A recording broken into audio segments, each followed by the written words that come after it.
3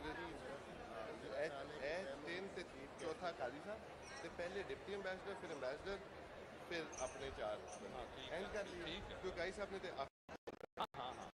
आखिरी 3 ने दूसरी तारक साहब की गाड़ी ADHS still remains the largest service provider in Punjab. Remembered today as an irreplaceable icon in the field of human rights, Asma Jahangir was among the first in the country to speak out against death penalty, which often carried out using loopholes in an already weak criminal justice system. The ADHS legal aid cell is helping push forward her legacy by helping prisoners come off the death row. In the last 10 months, ADHS has been instrumental in having 10 prisoners acquitted facing death penalty and several prisoners facing prolonged incarceration. Inspired by her outspoken and bold attitude to point out violations and give voice to the voiceless, the ADHS legal aid cell formed Pakistan's first human rights digital media outlet, VoiceSpeakers. VoiceSpeaker.net is a unique digital media platform where journalists and lawyers have come together to address human rights abuses against women, children and minorities, and also students, ethnic groups, etc. And on this platform, we have given the victim a voice. Often our stories have been picked up by mainstream media and by very popular shows. Policymakers have taken note of our stories and they have addressed that issue. Asma Jahangir believes that only an empowered woman could bring real change in society. She established a paralegal program to raise awareness among women about their legal rights. One of these women is Tazah, who was so inspired by the ADHS paralegal program that she filed a case against her own brothers and acquired her rightfully inherited property with the help of ADHS free legal aid. जो औरत खुद अपना हक लेना चाहती है, अगर उसको पता है कि मेरा हक है, प्रॉपर्टी है, तो आप उसका हक जरूर लें, बजाय इसके कि आप कहें कि मेरा भाई क्या कहेगा या फलाना क्या कहेगा, ये कोई बात नहीं. अगर आपका हक है तो आप लें और स्ट्रांगली लें. After her death, the ADHS legal aid cell expanded their paralegal program. Today, 16 centers operate in Lahore. हमने अपने पैरालीगल प्रोग्राम को भी वसी किया है. हमारे 15 सेंटर लाहौर में और 1 सेंटर कसूर में काम कर रहा है, जिससे हर साल हज़ारों ख़वातीन को उनके हुकूक के बारे में आगाही दी जाती है, क्योंकि आसमा जहांगीर का कहना था कि बाशऊर औरत ही माशरे में इनकलाब ला सकती है. Asma gave new hope to women languishing in jail for years. Now ADHS serves as that way of life. ये जाने कि हम रखोगे तो लाखों के हो गए. हमने अपने ससुराल में आज हमें जाना है. बस ये कि कहने की पहले कोई कदर नहीं थी, इसके बाद हमें राइट मिलने के बाद हमारी कदर हुई. There are institutionalized jail visits to provide legal aid to those who deserve it the most. जब कोविड की वबा आई तो हमारे जो जेल विजिट थे वो बंद कर दिए गए, तो ये सूरत हाल हमारे लिए बहुत चैलेंजिंग थी, क्योंकि हम ये समझते थे कि इस वक्त सबसे ज़्यादा रिस्क उन कैदियों को है जो कि जेल में बंद हैं. हमने भरपूर कोशिश करके आईजी प्रिजन से खुसूसी जेल विजिट्स की इजाज़त दी. यूजुअली हम लोग साल में 24 विजिट करते हैं, लेकिन कोरोना की वबा के आने के बाद और इस सूरत हाल में हमने 100 के करीब जेल विजिट किए और वहाँ पर और जेलों में मौजूद 550 कैदियों को कानूनी इमदाद दी और उनकी रिहाई करवाई. ADHS legal aid cell plans to expand its existing programs as well as launch special programs to provide legal help for the victims of sexual violence.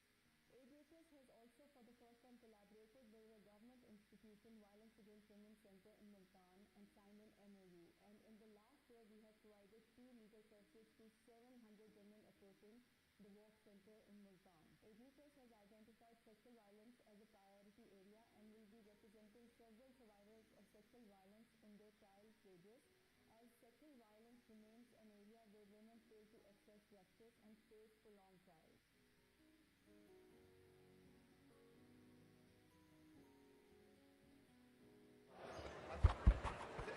ये जो सामने हमारे कुछ लोग वीडियो रिकॉर्डिंग कर रहे हैं, इन साथियों से रिक्वेस्ट है कि ये पीछे तशरीफ़ ले जाएं ताकि हम अपना प्रोग्राम शुरू कर सकें. स्टेज के सामने से सब साथी पीछे तशरीफ़ ले जाएं और मीडिया के लिए जो जगह मखसूस है वहाँ पे तशरीफ़ रखें और वहाँ से अपना काम करें। मीडिया के सब साथी स्टेज से पीछे तशरीफ़ ले जाएं और हॉल में मौजूद सब मुअज़्ज़ज़ मेहमानों से भी दरख्वास्त है कि अपनी अपनी नशिस्तों पे तशरीफ़ रखें ताकि हम प्रोग्राम का आगाज़ कर सकें।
हम देखेंगे, लाजिम है कि हम भी देखेंगे, हम देखेंगे, लाजिम है कि हम भी देखेंगे।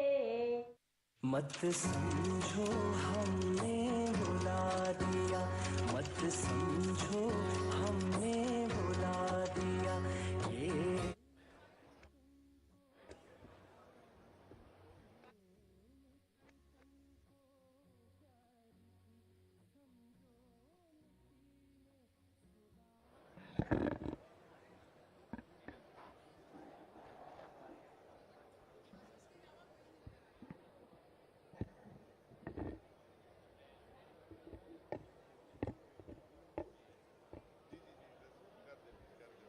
यार इसको सही कर,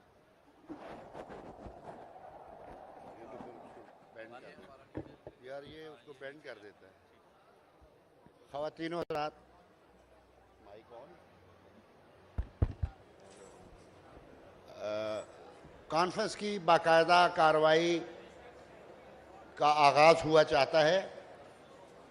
सबसे पहले मैं तिलावत कलाम पाक के लिए गुजारिश करूंगा हाफिज़ अंसारुल्लाह साहब, एडवोकेट सुप्रीम कोर्ट, कि तशरीफ़ लाएं और तिलावत कलाम पाक से आज की कॉन्फ्रेंस का आगाज़ करें। जनाब हाफिज़ अंसारुल्लाह।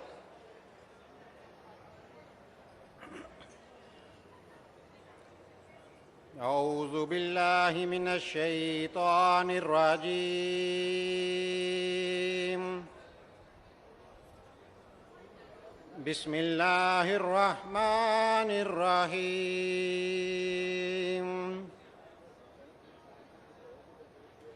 क़द अफ़लह मन तज़क्का व ज़करा अस्म रब्बिही फसल्ला बल तु'सिरूनल हयातद दुनिया वल आखिरतु खैरुन व अबक़ा इन्न हाज़ा लफ़िस सुहुफ़िल ऊला सुहुफ़ि इब्राहीम व मूसा सदक़ल्लाहुल अज़ीम। Thank you very much mister Hafiz Ansarullah. ये will proceed bilingually so as to communicate in English, Urdu to to all the IDNs. ये आसमा जहांगीर कॉन्फ्रेंस चौथी सालाना आसमा जहांगीर कॉन्फ्रेंस है. हम अपने शुरका, मंदूबीन और दूर दराज से सफ़र करके आने वाले दोस्त, सवात, कोयटा से खुसूसन शेवानी साहब, शेर मोहम्मद साहब और अक्रॉस द कंट्री जितने दोस्त तशरीफ़ लाए हैं, हम उनको वेलकम करते हैं, उनका शुक्रिया अदा करते हैं.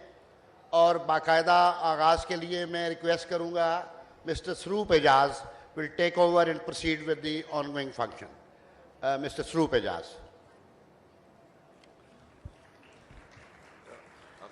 Thank you, Zaki Saab. It gives me great pleasure to welcome all of you to yet another edition of the Asma Jahangir Conference. The conference now, in the memory of late Asma Jahangir, who was an inspiration to millions of people in Pakistan and elsewhere globally, the flag bearer of human rights, constitutionalism. And this conference in her memory now seeks to provide a platform to have conversations, which are uncomfortable conversations, which are difficult conversations, and which are important conversations. We're very delighted to have a very esteemed list of guests, both from Pakistan and internationally. I'll begin by inviting on stage our chief guest of honor. We are delighted to have, we're very privileged and honored to have His Lordship Justice Qazi faez Saab to grace us with on this occasion. His Lordship needs no great introduction, but I'll still say that without a doubt the most eloquent and courageous voice in our judicial history, and we're very lucky to have him here. The second guest that I would want to come, who's not a guest really, who's also the host of this conference, the co-host, is Mr. S.N. Bhoon, the President of the Supreme Court Bar Association, and as I said, he is the host of this conference. Thirdly, I would request Mr. Hafizur Rahman Chaudhry, the Vice Chairman of the Pakistan Bar Council, the highest elected office bearer of the legal community in Pakistan, to come and join us on the stage. We are again very privileged to have somebody who traditionally has been the key host of this conference, but now because of an engagement, his present engagement, we'll invite him as a guest, which is Mr. Azam Nazir Tarad, the Federal Law Minister.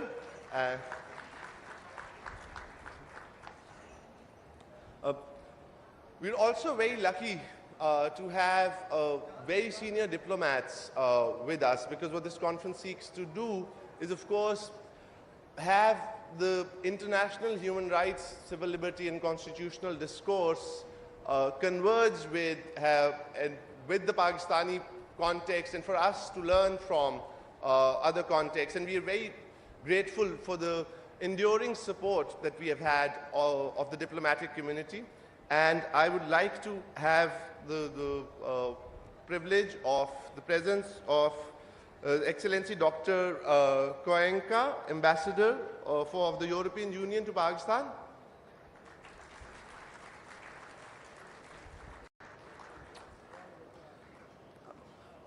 Next, again, we're very fortunate to have His Excellency Mr. Henrik Persson, the Ambassador of Sweden to Pakistan.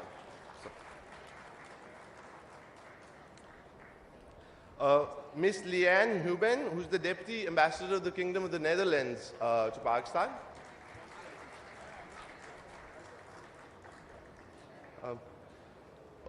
We are privileged to have Dr.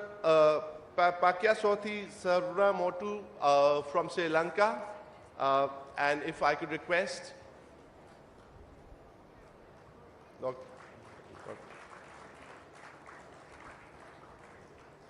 and then we have Mr. Kenneth Ostby, who's the resident representative of the UNDP Pakistan, and if I may request him to come on stage as well.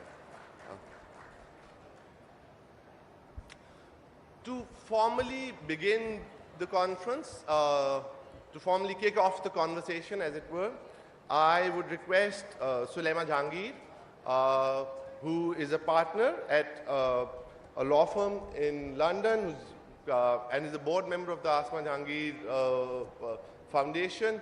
And if I can request Sulema to come and give an opening statement.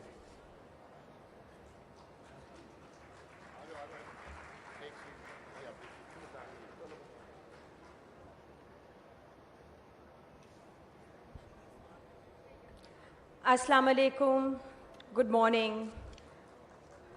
Honorable Justice Qazi faez, honorable judges, respected ambassadors, friends and colleagues, thank you all for being here today, and especially to those who have traveled some distance to be here. Thank you very much. I want to extend a very warm welcome to you to the 4th Asma Jahangir Conference on behalf of us, the organizing team at AGHS Law Firm, the Asma Jahangir Foundation, Pakistan Bar Council, and the Supreme Court Bar Association of Pakistan. Just yesterday, we had the decision disqualifying former Prime Minister Imran Khan, and because of this, we regret that some of the participants have been unable to travel here from Islamabad. This year, we were also unsure to hold the conference because of the devastation caused by the floods. But we decided that the conference must go on. We have included some sessions on climate change, the devastation caused by the floods, and challenges to rehabilitation of the affectees. The right to life is a fundamental and absolute right. This conference will hopefully reflect how allegiance to constitutionalism can ensure that our citizens' right to life and health is protected by preventing future disasters of such magnitude through more eco- and people-friendly development, rather than misplaced priorities on extractive and populist development policies. The idea of this conference was to provide a platform for uncensored and often uncomfortable discussions. We have no desire to make this conference into a confrontational or a partisan event, but it would be hypocritical of us to hold a conference in Asma's memory and then to censor people, or to engage in debate that is an echo chamber of the preferred politics of the day. We are facing some of the worst challenges to freedom of expression today. Nowhere does the law of the land state that a person we do not like, a person who we do not wish to vote for, a person who has been declared an absconder, does not have the right to express themselves. Perhaps the most important message delivered by the Asma Jahangir Conference to whoever who is listening is that to be able to resolve crisis and to move forward, the state must have a civilized discourse with its citizens. There is no issue that cannot be resolved through a fair debate, nor is there an issue that the people cannot find a solution to through their own wisdom. We are committed to making this conference an annual event and providing this space to people from across Pakistan, internationally and regionally, for debate and discussion at a time when all our spaces have been overtaken by those who prefer to use violence instead of speech. This conference is about our region, so let us also take a moment to reflect upon the crisis brewing around us. On our Western Front in Afghanistan and Iran, it is women who are putting up a fight where superpowers have fled. We see the unleashing of brute force and tyranny against women and girls, denying them the right to leave their house, to livelihood, to education, and even to exist. In these desperate times, where tribal leaders, armed forces, men toting guns have all fled, it is women and girls who have taken up the torch of resistance. I salute their courage and bravery. On our Eastern Front, in both India and China, Muslim women and men are being subjected to violence and oppression for practicing their faith. At a time when we face existential challenges, the priorities for states in our region is to define how women should dress and socialize. No wonder our sisters in Iran are hacking off their hair, while our sisters in India or China are covering them. This reminds me of a piece in Urdu that a Dawn columnist wrote recently, where he said कि अगर हजाब से किसी खातून के बाल नज़र आएं तो ये रियासती मामला है, मगर अगर किसी का कत्ल हो जाए तो ये दो ख़ानदानों का मामला है. Meaning that the laws are such, and they are so perverse these days, that if you see hair of a woman coming out from her hijab, it becomes a matter of state. But where someone is murdered, it is a matter of two families to resolve. The topic for this year's conference is the crisis of constitutionalism in South Asia. What is our constitution? A constitution is a contract between the state and its people. According to former General Musharraf, our self-appointed former president, it was a piece of paper that can be thrown in the rubbish bin. And he and his predecessors did exactly that.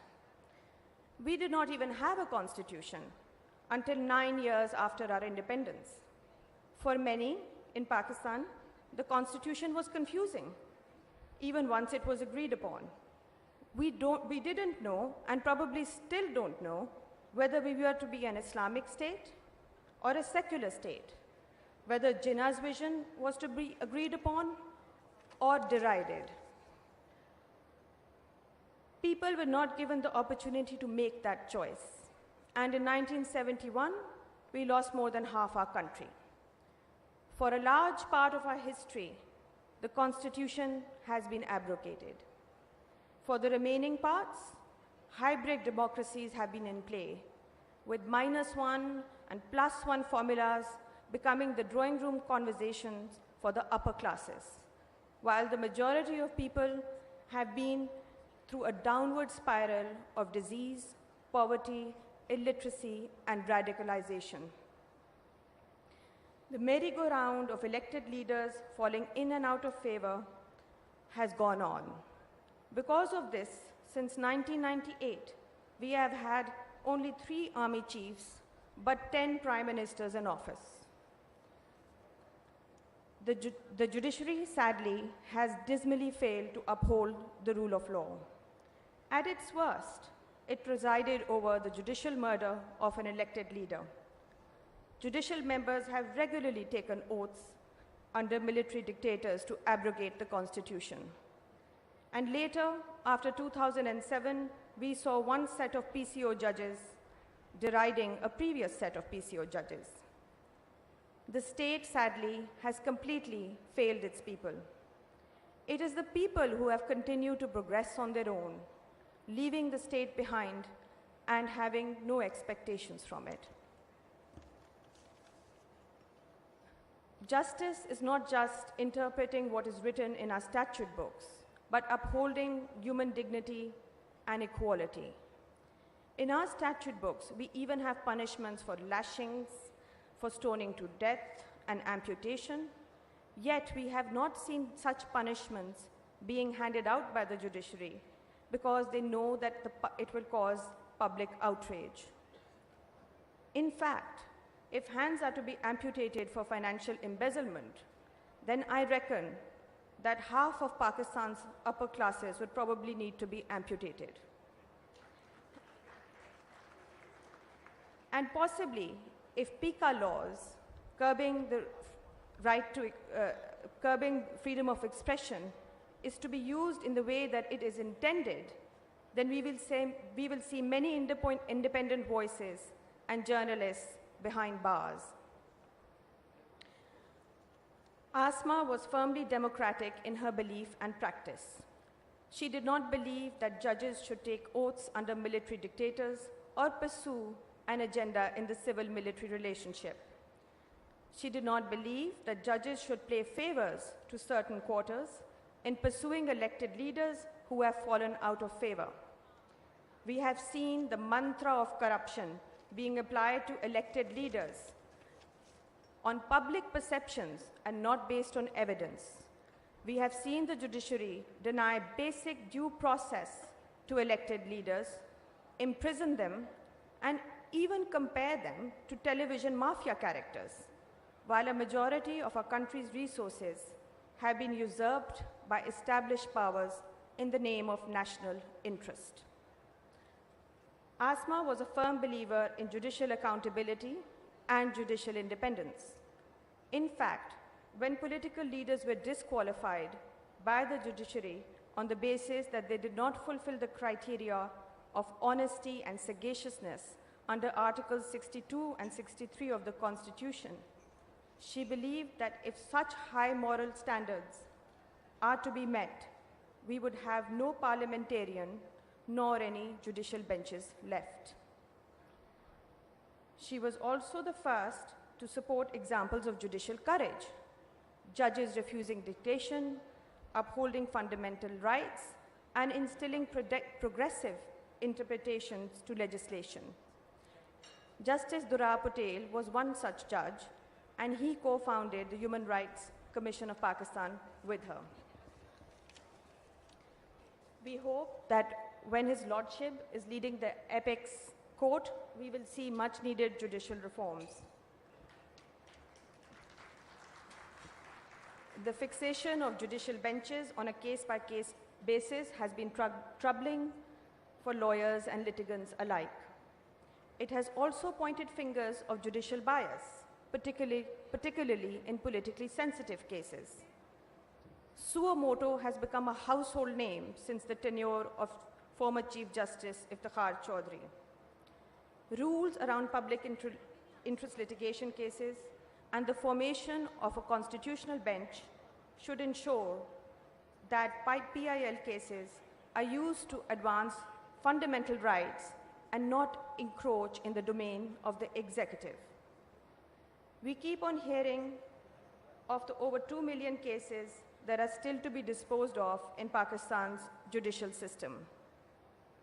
There have been efforts now and then, particularly in the superior judiciary, to clear off this backlog. We also appreciate that our judiciary is under-resourced and is working under intense pressure. Last but not least, we hope to see a bench that is equivocal in upholding the rule of law without fear or favor, and is not afraid to hold state and non-state actors accountable for excesses. I also wish to thank Justice Isa, who has generously taken out his time today to be with us. We thank you for the generosity of your spirit and for treating us with the same respect and curiosity that we undoubtedly have for you, and we are most thankful for you to be here today. Thank you very much. I have a short announcement to make. If the audience could use hashtag AJConf, please, for today's event on Twitter. Thank you.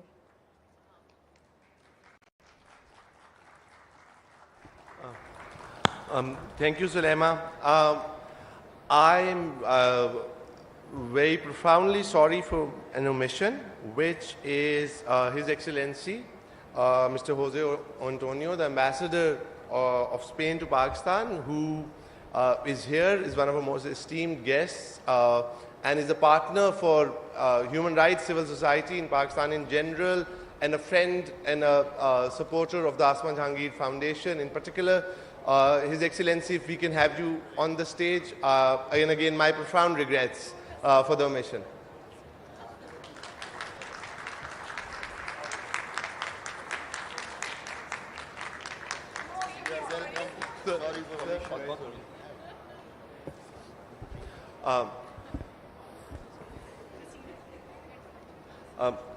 Thank you. Moving on now, the next speaker, I would like to invite Ms. Leanne Huben, who's the Deputy Ambassador of the Kingdom of Netherlands, to come and speak. We are very glad that she has been able to come and participate.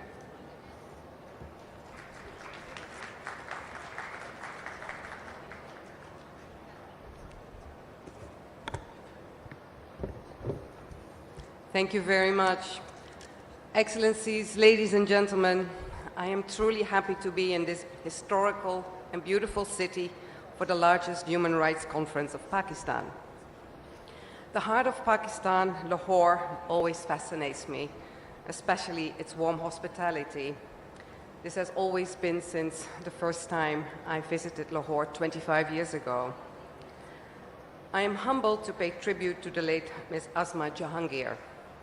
She is amongst the bravest Pakistani human rights icons. I never met her, but I know she stood for the rights and protection of the marginalized and oppressed people in Pakistan and worldwide. Women and men are reaping the benefits of Asma's struggle and achievements for equal rights of all citizens in Pakistan and beyond. The Netherlands has a long-standing relationship with the late Asma Jahangir. It goes back to 2010, when she was awarded the Freedom of Worship Medal from the Roosevelt Foundation. In her acceptance speech, she reminded us that democracy, the rule of law, and human rights are closely interlinked. They flourish together or perish one by one. Unfortunately, nowadays it is disturbing to witness democratic backsliding, challenges to the rule of law, and a shrinking civic space, especially for human rights defenders and media around the globe. We must work effectively together to stop this downward spiral.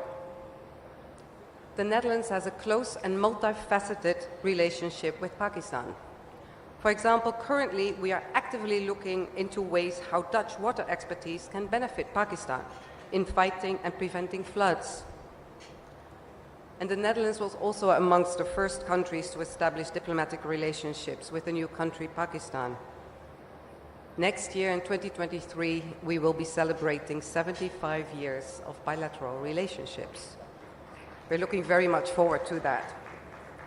Our partnership with AGAHS Legal Aid Cell dates back to 2019. We firmly support its efforts to improve access to the justice system for women and religious minorities. For the Netherlands, gender equality and respect for human rights are crucial to strengthen democracy and the rule of law. Without a vibrant civil society, flourishing of democracy, and the implementation of rule of law, socio-economic progress cannot be realized. This conference signifies how critical it is to come together and defend human rights collectively. And even if it sometimes feels like we are fighting an uphill battle, giving up is not an option. Together we can, each in our own unique way, continue Asma's unrelenting pursuit of human rights for all. Thank you, and I wish you all an inspiring conference and the best of luck in your such important work. Shukriya.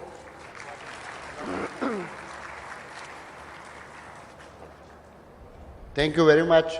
मैं यहाँ अजीम सामीन में बैठे हुए दो ऐसे अफराद हैं जिनको मैं बिलखुसूस एक्नॉलेज करना चाहता हूँ. एक तो मिस्टर ताहिर जहांगीर यहाँ तशरीफ़ फरमा हैं, जो मोहतरमा आसमा जहांगीर के हस्बैंड हैं, और उनका कंट्रीब्यूशन, उनकी कंपेनियनशिप और उनकी स्ट्रगल में जो साथ आसमा जहांगीर के साथ रहा है, मैं उसको बिलखुसूस एक्नॉलेज करता हूँ और मैं सलाम पेश करता हूँ उनकी आज की पार्टिसिपेशन को. एंड दूसरे हमारे खालिद जावेद साहब तशरीफ़ फरमा हैं, जो इंडिपेंडेंट ग्रुप के अगले साल सुप्रीम कोर्ट बार एसोसिएशन के प्रेसिडेंट के उम्मीदवार हैं. मैं उनकी भी यहाँ शिरकत को खसूसी तौर पर शुक्रगुजार हूँ कि वो तशरीफ़ लाए. और इसके बाद मिस्टर सरूप Ejaz. Thank you, Zaki Saab. The next speaker that I wish to request to come and speak is Dr. Pakyaswati Savana Motu, the founding executive director for the Center of Policy Alternatives, Sri Lanka. We are very glad that he has been able to travel and to grace us with his presence.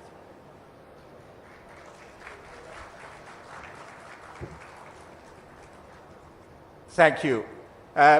Distinguished members of the podium as well as distinguished members of the audience, let me say right at the outset how deeply honored and indeed humbled I am to share a few words with you at this opening session of the Asma Jahangir Commemoration Conference. She was and is an icon of human rights and governance and democracy in South Asia, and I think whilst the challenge to live up to her ideals, to complete her struggle might seem even more immense, we must not give up. I think I was asked to talk about the role of institutions as far as constitutions is concerned, and I was reminded of a remark, well, a statement made by Avishai Margalit in his seminal work, The Decent Society, where he talked about a decent society as well as a civilized society. And his point was that institutions must not humiliate citizens, and citizens must not humiliate each other.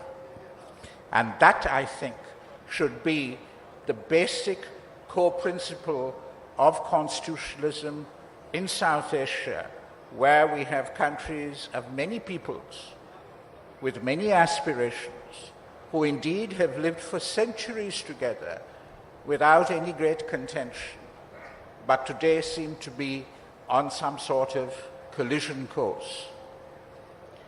So, when we come to a constitution, when we come to thinking of institutions, I think we have to think of the broad architecture that the Constitution provides, the institutional infrastructure for the social contract between governed and governors. And in that respect, it has to be inclusive. It cannot marginalize people. It cannot provide space for alienation and also enemy, that notion of rootlessness, R-O-O-T, rootlessness, where people do not feel that they belong. There is a sense, I think, in which what I'm trying to say to you is that we need to inject the romance into democratic politics. We need to inject that sense of adventure. We need to revitalize it from a Z generation thinking that we are all old, we're all decrepit. We have to be moved aside in order to bring a new generation into power. We need the experience and expertise of the old with the energy and the dynamism and the imagination of the young. Now, I come from a country in which we've had 3 constitutions since independence in 1948, and we are supposedly embarking on a 4th constitution. And this has been going on for the last 30-odd years.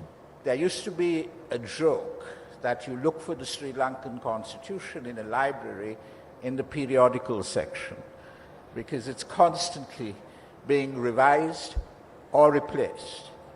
Now, one of the issues that we have with regard to our constitution is that we want to democratize, but there is also a demand that practically everything that one can think of should go into the Constitution. That it should be a bulky document that has envisaged every possible eventuality, every possible institution, and does not leave anything out. But I want to say that what we need to remind ourselves is the first principles. That if we get the first principles right, then we will get the institutions and the processes right as well. Looking back in the Sri Lankan experience, yes, there have been rather obnoxious clauses in our constitutions. But interestingly enough, the not so obnoxious clauses are the ones that are not really implemented. And that brings me to the point about constitutions at the end of the day. We can have good laws, we can have great constitutions, but if we do not have the political culture that animates them and gives them life and gives them inspiration and makes them function in the way that they are intended to, it will be an absolute disaster, an irrelevance. We can make new constitutions, but I think the real challenge for us is, can we make new citizens of a functioning democracy in Sri Lanka?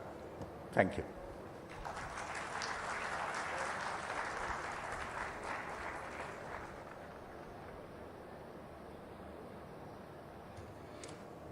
Thank you, Dr. Savanamatu. I think Sri Lanka and Pakistan have much to learn from each other, both in constitutionalism, in politics, and now it seems in several other aspects.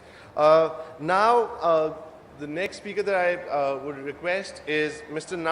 Qudrat Ostabi, who's the resident representative of UNDP Pakistan.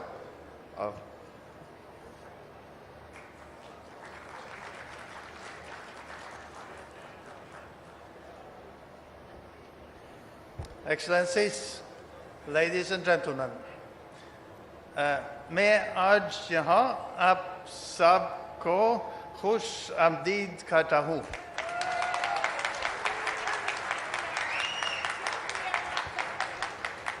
UNDP चौथी बार आसमा Jahangir conference का हिस्सा है। ये तीसरी बार है जब मैं यहाँ शिरकत कर रहा हूँ। मैं आसमा जहांगीर के काम को आगे बढ़ाने पर इंतज़ामिया को मुबारकबाद पेश करता हूँ। As I mentioned, this is the fourth Asma Jahangir conference that UNDP has the pleasure of being part of, and the third one that I participate in. UNDP is proud of being a participant and a witness to Asma Jahangir Foundation's commendable trajectory from its very beginning, and we see from the participation here today a sign of its success. All along, our cooperation with the Asma Jahangir Foundation, based on our shared vision for protection, promotion and strengthening of human rights and equality, has deepened and further nurtured our collective commitments. Today we gather here not only to enjoy a series of expert sessions of most compelling human rights themes, but also to rejuvenate the spirit that Asma Jahangir brought to the human rights discourse in Pakistan and beyond its borders. The theme of this year's conference, the crisis of constitutionalism, is a crucial reminder that the society is stronger and more resilient when each individual has the agency to play a meaningful role in political, economic and social life, contributing to policy making that affects their lives, including by accessing information, engaging in dialogue, expressing difference of opinions and peacefully joining together to express their views. This includes defending the rights to freedom of speech, thought, conscience, religion and belief, as well as promoting accountability for human rights violations and abuses, and highlighting threats to human rights conditions within the society wherever they might occur. This becomes exceptionally critical in times of adversity, In the wake of the catastrophic monsoon flooding this year that affected more than 33 million people, damaged and destroyed 2 million homes and led to around 1,700 deaths, 84 districts have been officially declared as calamity hit. And while flood response is progressing in the calamity hit and flood affected districts, it is also a moment to ponder. We need to consider how and why the floods and this disaster have affected the poorest districts and population groups hardest. We also need to consider the unprecedented burden on districts that are not directly affected but are hosting flood affectees. We need to stimulate a set of actions to support these people and districts for an inclusive and sustainable recovery so that this is not repeated. This is also a call for focusing on our attention on environmental and climate change challenges. At UDP, we are spearheading analysis and research on climate justice and access to environmental justice. It's clear from our work that these areas intersect with rule of law, people-centered justice, resilience, and gender justice. We have also seen that developing countries with high external debts are facing serious challenges to balance their payments vis-à-vis investing in nature, climate, and green energy programs. Without effective debt management and sometimes restructuring, poverty can further rise and critical investments in climate adaptation and mitigation projects may not happen. We understand Pakistan needs immediate support to have a realistic chance to combat the impacts of climate change.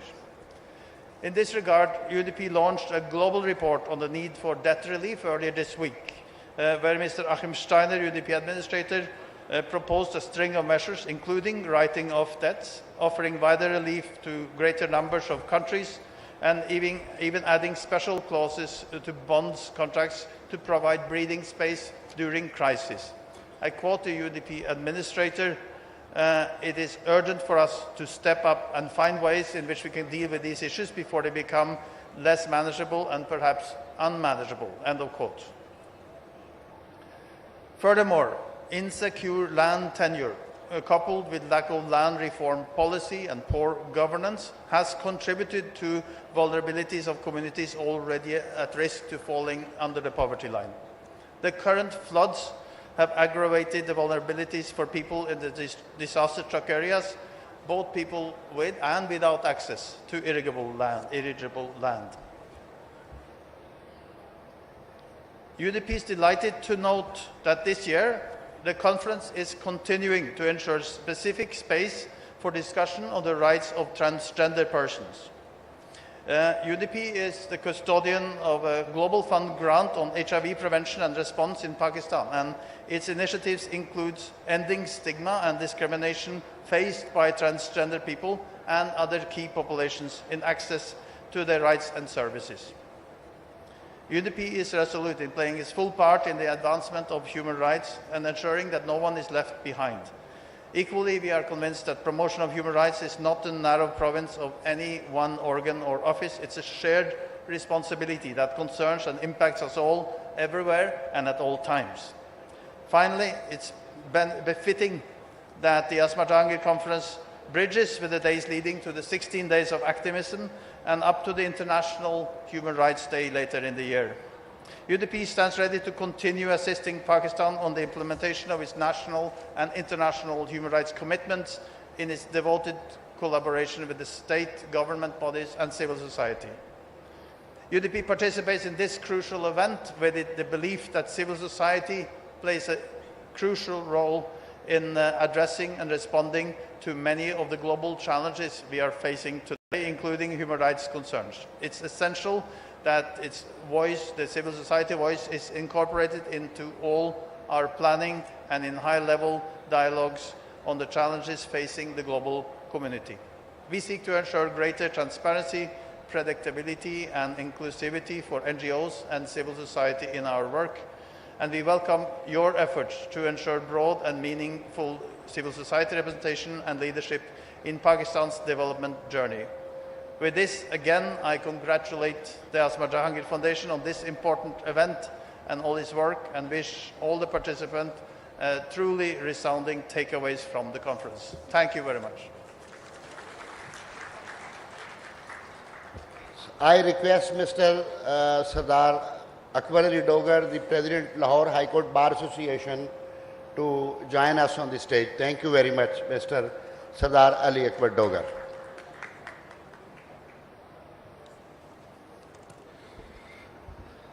Thank you, Mr. Ostby, and thank you for all the very important work that the UNDP does in Pakistan and globally.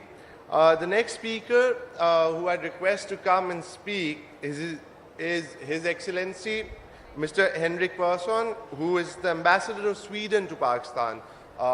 Sweden has been a long-time friend and ally of human rights, of civil society in Pakistan, and we are delighted to have the ambassador, His Excellency, joining us today. Thank you very much. Dear esteemed colleagues and friends of Asma Jahangir, I am honored to be here today at the 4th inaugural of the Asma Jahangir conference, one of the most awaited events of the year.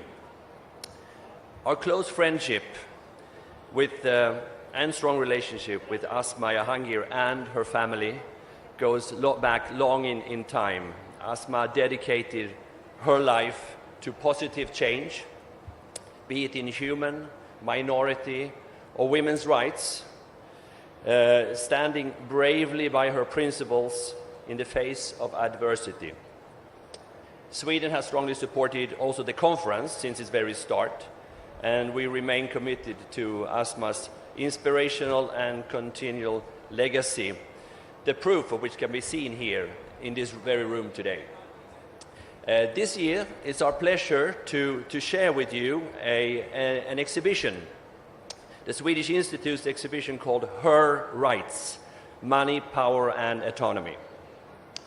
If we are talking about constitutional crisis, although much work and talk is done about gender equality, at the current rate of progress, according to the World Economic Forum, it will take us 132 years before the economic gap between men and women is closed. That is 132 years too long. Already in the opening statement, there were some important references to the importance of gender equality. Paving the way for women in the political, business and civic arena is not only a reflection of fair representation, it's also an investment in more just, equitable and peaceful societies. That's the way we see it. We know that when women are part of the workforce, societies and economies thrive. When women are educated and have autonomies over their bodies, infant mortality rates drop and maternal health goes up. And women tend to solve national crises without resorting to violence, advocate for social issues that benefit all, and allocate budgets to health and education. Women's engagement in public life also fostered heightened democratic outcomes. So equality between men and women is a core value for both Sweden, the Swedish population and our government. And while Sweden has made important strides to close the gender gap and is ranked very often among the most successful countries in this respect, much still remains to be done also in our country. The pay gap is still exists in Sweden between men and women earning 90% of what men are earning. And while the government and parliament are now very close to reflect the unwritten 50-50 gender distributions principle, the private sector is far from it, pushing perhaps 35% of women on boards in private business. And the list goes on. So there is much more to be done, and it should be done now. Pakistan has significant legislation and bills for protection and equality of women, and very active mechanisms such as the impressive Federal Ombudsman for protection against harassment. However, implementation sometimes remains a challenge. looking out to this room, I'm happy to see that the gender distribution is approximately 50-50 if I'm counting right, and that's a very good sign. So I mentioned the exhibition, the Her Rights exhibition. It chronicles both Swedish and global lessons and success stories, and I invite you all to explore it and join the dialogue. We will be there throughout the conference in front of Dinshaw Hall on SP level. And allow me one more, finally, piece of advertising. At tomorrow's session on matrimonial property rights at 12 p.m., which is of great significance from our point of view, we are thrilled to have participation by a colleague of mine, Ambassador Sofia Kaltorp. It's Sweden's special envoy for gender equality. So we hope to see as many as possible of you there. So thanks again to AGHS and Asma's family for bringing us together and giving us this opportunity to engage, debate, and instigate positive developments. And many thanks for your attention. Shukriya.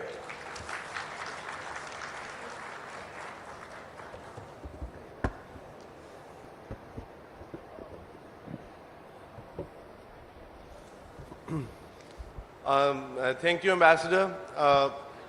The next speaker, I'm delighted to have His Excellency Ambassador Jose Antonio, the Ambassador of Spain to Pakistan. And as I said in the beginning, somebody who has been a great supporter, a friend, a collaborator for the cause of human rights, for civil society, for democracy. And we're very glad to have him here.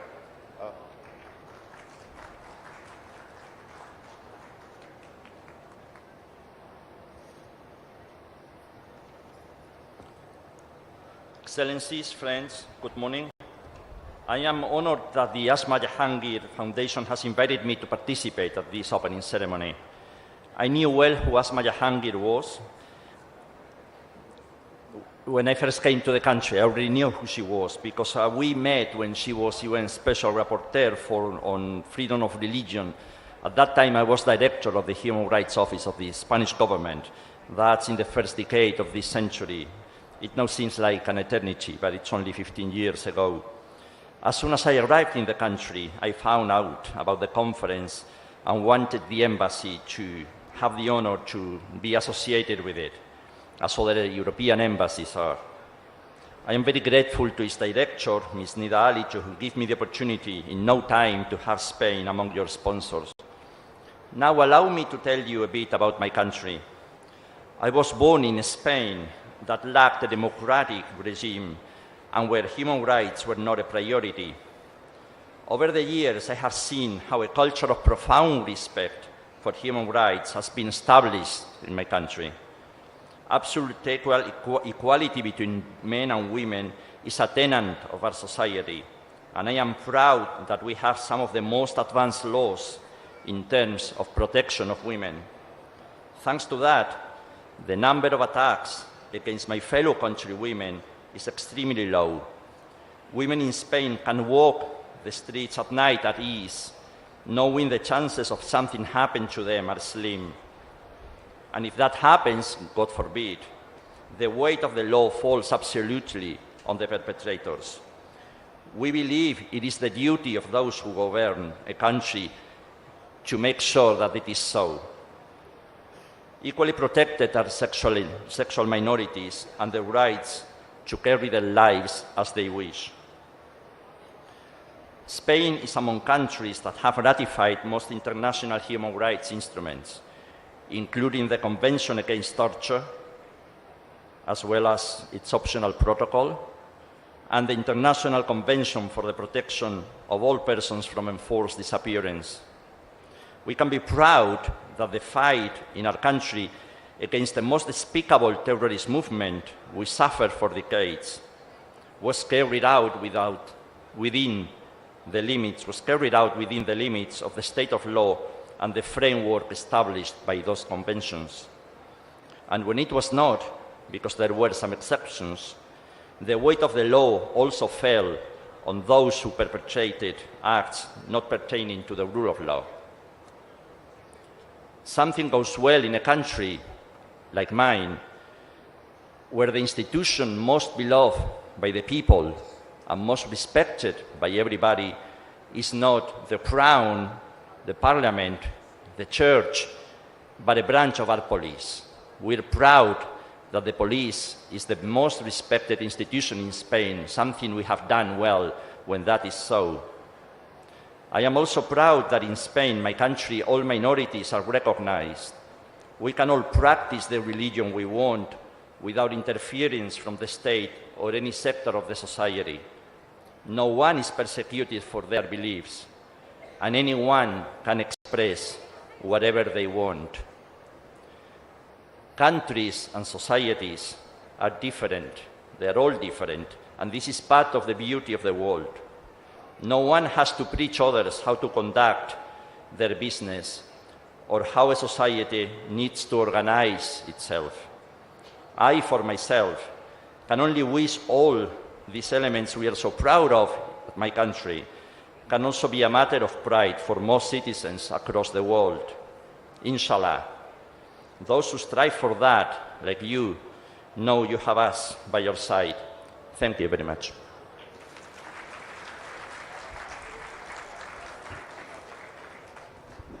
Thank you, Ambassador.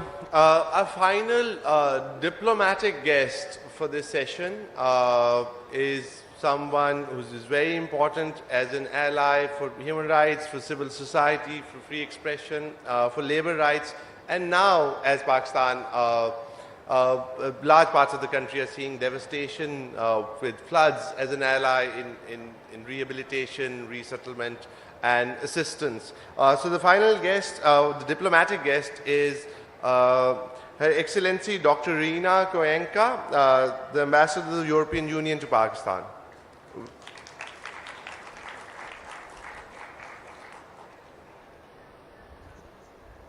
Good morning, or good afternoon, actually. And good morning and afternoon, especially to all the young people who are in the hall and all the women in the hall. It's a huge honor to be part of this inaugural panel for the 2022 edition of this conference and to represent the European Union here.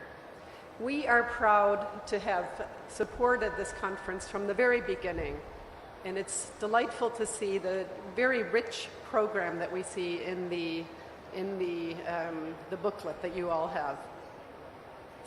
We're especially happy to see speakers from across South Asia because as the European Union, we have a kind of weak spot for regional integration. And we all know that South Asia is the least integrated region of the world. So the fact that you have people speaking here from across the subcontinent is a glimpse of hope. Now, the topic of this conference this year is highly relevant, of course, in the current context, and especially looking both from the current context as well as history. I am not a lawyer. I'll make that disclosure right away. But I say this because you should not expect from me an analysis of constitutionalism. But as a diplomat and a government official with long experience both in national and EU institutions, constitutionalism is a rather straightforward and basic idea. It's about the fact that governments and individuals and institutions are not free to do anything they please in any manner that they choose. Instead, they're bound to observe both the limitations of power and the procedures set out in the basic supreme constitutional law. A key element, of course, in this is the separation of powers between institutions, with each institution setting out to perform its specific role within a clearly defined mandate. And of course, what this means is that checks and balances must be in place, they must be honored, they must be respected, so that no one institution can overpower any other one. And this is something certainly in terms of implementation that our colleague from Sri Lanka, Dr. Saravanamuttu, referred to when he spoke of the need for political culture as the really driving force for constitutionalism. With this in mind, the European Union has been supporting Pakistan and its institutions through a range of programs in the past years to improve institutional capacity so that they can in fact deliver on the respective mandates, the institutions that is, for the ultimate health and benefit of Pakistani citizens. For instance, we run 3 consecutive programs in support of parliaments and assemblies in this country. We run programs on strengthening the rule of law, and we run a human rights program which supports executive and human rights institutions to translate international commitments of human rights into policy. That's where the rubber hits the road. But while we're sitting here comfortably in this lovely hotel, there are many millions of people still suffering under the effects of the floods. They are living still on roadsides, under tarps, and they've lost everything from the devastating floods. And let me say that a disaster like this is the ultimate test of the strength of a constitutional system and its institutions. Is the state and its institutions able to assist citizens in need? Is the state able to help people to meet their basic needs? Is it able to ensure protection? Can it enable people to rebuild their lives? And are the different levels of decision-making and various institutions with their respective mandates able to collaborate without blockages and an impasse in addressing the crisis? I mean, these are the really salient questions that we're grappling with all together now in Pakistan. And myself, I traveled a few weeks ago to the flood-affected regions in Sindh, together with the EU Commissioner for Crisis Management. I understand that even the most strong institutions and systems are overstretched by this disaster.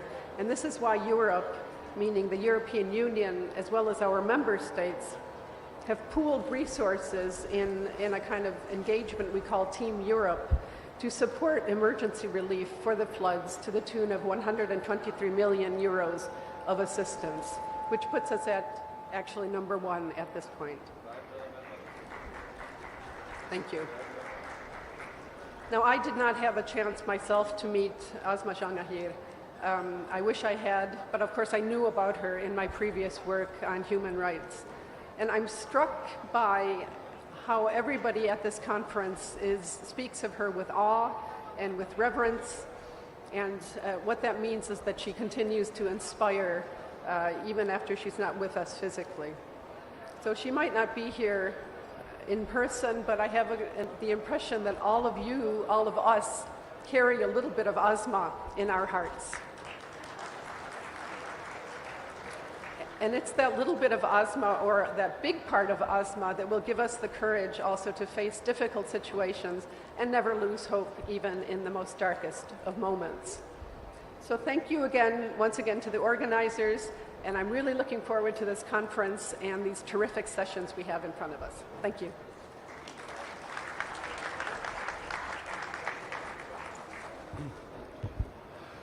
Thank you, Ambassador. And once again, as the Ambassador said, as we speak, there is about 1/3 of the country which faces great devastation. And there were some of the conversations which happened in this conference on environment, on resettlement, on rehabilitation, will seek to contribute at a time of a great crisis. The next speaker that I'll invite to come and speak is Mr. Hafizur Rahman Chaudhary, who is the Vice Chairman of the Pakistan Bar Council. That's the highest elected lawyer office in the country.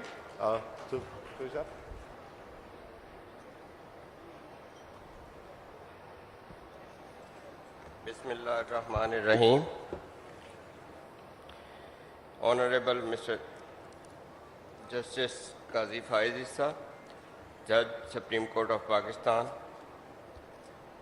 Honorable Judges, Mr. Ehsan Boone, President, Supreme Court Bar Association, Mr. Azam Nazir Tarad, Federal Minister of Law and Justice, Ms. Asma Jahangir, Mr. Abbas Saki, ex-Vice Chairman, Pakistan Bar Council, honorable foreign dignitaries, respectable office bearers and members of Bar, President,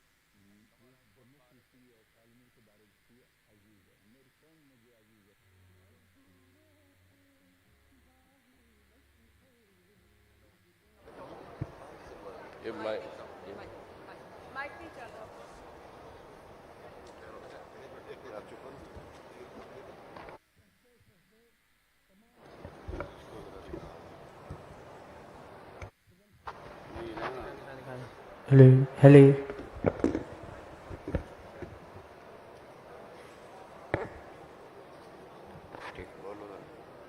The respectable office bearers and members of Bar, eminent members of media and distinguished guests, ladies and gentlemen. Assalamu alaikum. It gives me great pleasure and I feel honored being co-host on behalf of Pakistan Bar Council to welcome this august gathering comprised of distinguished luminaries of the legal as well as other associated fields, both from within the country and abroad. This conference has been organized by AGHS Legal Aid Cell in an effort to bring together all the stakeholders to join hands and pool ideas for the constitutionalism, the role of institution. Today on 4th Asma Jahangir Conference, I would like to appreciate the services of AGHS Legal Aid Cell for providing free legal assistance to marginalized and vulnerable people, including women, children, prisoners, religious minorities, suffering persecution, people on death row, and landless farmers. I would also take opportunity to memorize legendary leader Madam Asma Jahangir and pay my gratitude to the extensive efforts she made towards the supremacy of Constitution, rule of law, independence of institutions, safeguarding and enforcement of fundamental rights, and fighting the rights of people coming from the deserving classes of the society. It is optimistic to take this opportunity today of sharing my views not only on different aspects of the law and its implementation, but also on the topic of constitutionalism, the role of institution. Ladies and gentlemen, our nation is striving for a better and more prosperous Pakistan. We too are determined to contribute our share towards the supremacy of Constitution and development of our beloved country. We can do this ensuring the efficient, efficacious and expeditious justice delivery system. We believe that the foundation of a prosperous nation lies the provisions of equal opportunities and with strong underpinning of rule of law. It would not be out of place to say that the content and extent of the reforms being spearheaded are wholly in accord with the overall strategy and the supremacy of Constitution. Ladies and gentlemen, a constitutional crisis is a problem or conflict in the functions of a government and the political constitution, or other fundamental governing law is perceived to be unable to resolve. Apart from the constitutional history of Pakistan, a political constitutional crisis emerged in Pakistan when on 3rd April 2022, National Assembly Deputy Speaker dismissed a no-confidence motion against Prime Minister during a session in which it was expected to be taken up for a vote, alleging that a foreign country's involvement. However, Supreme Court of Pakistan played its determining role and enforced the constitutionalism. Ladies and gentlemen, administration of justice play a key role in the prosperity of a nation. It allows a nation and its citizens to enjoy the fruit of economic growth. History teaches us that the future is always uncertain. Discontinuities cannot be foreseen. It must be must say that the Constitution of Islamic Republic of Pakistan 1973 ensures speedy and inexpensive justice to its citizens. In light of the constitutional imperative, it is the responsibility of state institutions to work in collaboration to achieve the ultimate objective of the Constitution of Pakistan. Till now, 26 amendments have been introduced in our Constitution of 1973, which bears testimony of the fact that the Pakistan is undergoing major reforms in the legislative field. Ladies and gentlemen, I will like to say that we must ask ourselves, are we as a nation prepared to protect fundamental rights of citizens? Unless we revamp and reform our justice delivery system, we will not be able to realize the dreams of our founders. I have always maintained that the right to life granted in the Constitution does not merely mean the right to live, but in fact it is the right to live with dignity and to enjoy a certain standard of living.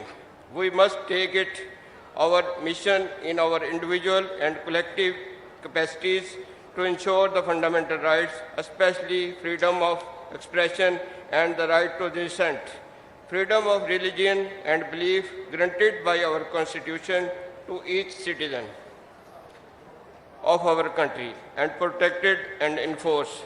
Judicial independence is a prerequisite of the rule of law and fundamental guarantee of a fair trial. Judges must uphold and exemplify the principles of judicial independence in both their individual and institutional capacities.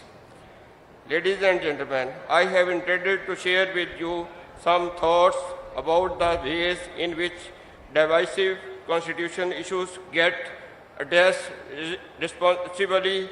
In my view, outside of the courts, to be sure, the courts, particularly with judges as skilled, disciplined, and honorable as judges who have served as indispensable institution for implementing and clarifying the meaning of the Constitution in an important range of cases. But it would be disgrace, even perhaps crisis, I suggest if we were to fail to recognize that the Constitution's continued viability requires the respect and adherence of all those institutions and actions in whom it was responsibility, including each of us.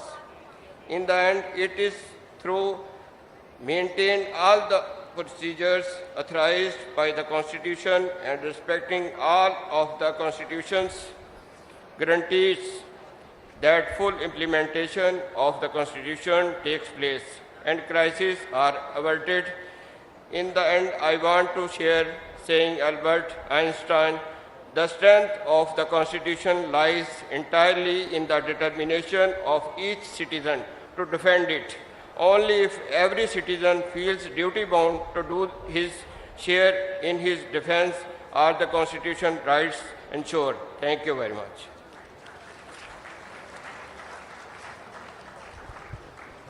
Thank you, Joy Saab. I think something that I should mention, because it has come up in many speakers' points, which is that this conference is primarily about the women.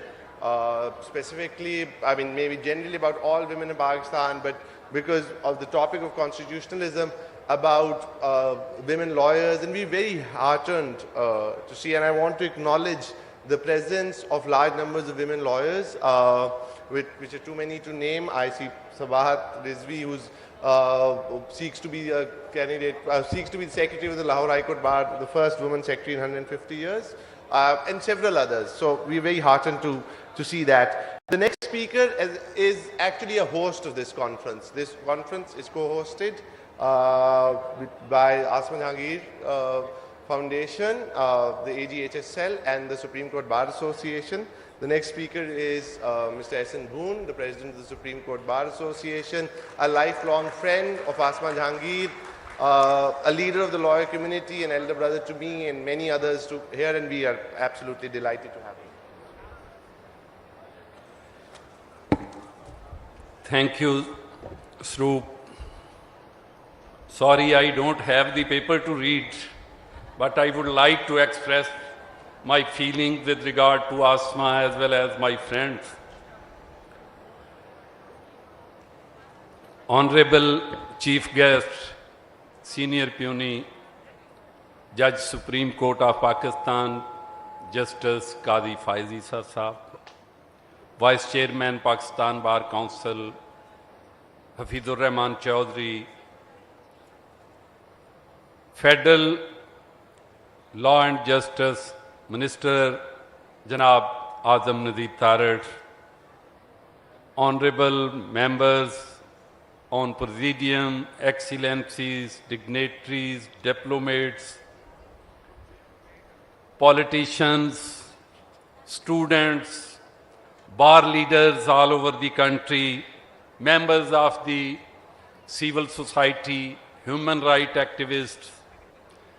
I am grateful to all ladies and gentlemen. You have graced this occasion for Asma Jahangir to keep her ideas alive for all time to come, as she was a symbol of confrontation, she was a symbol of resistance, and she will remain in our hearts till the time we survive.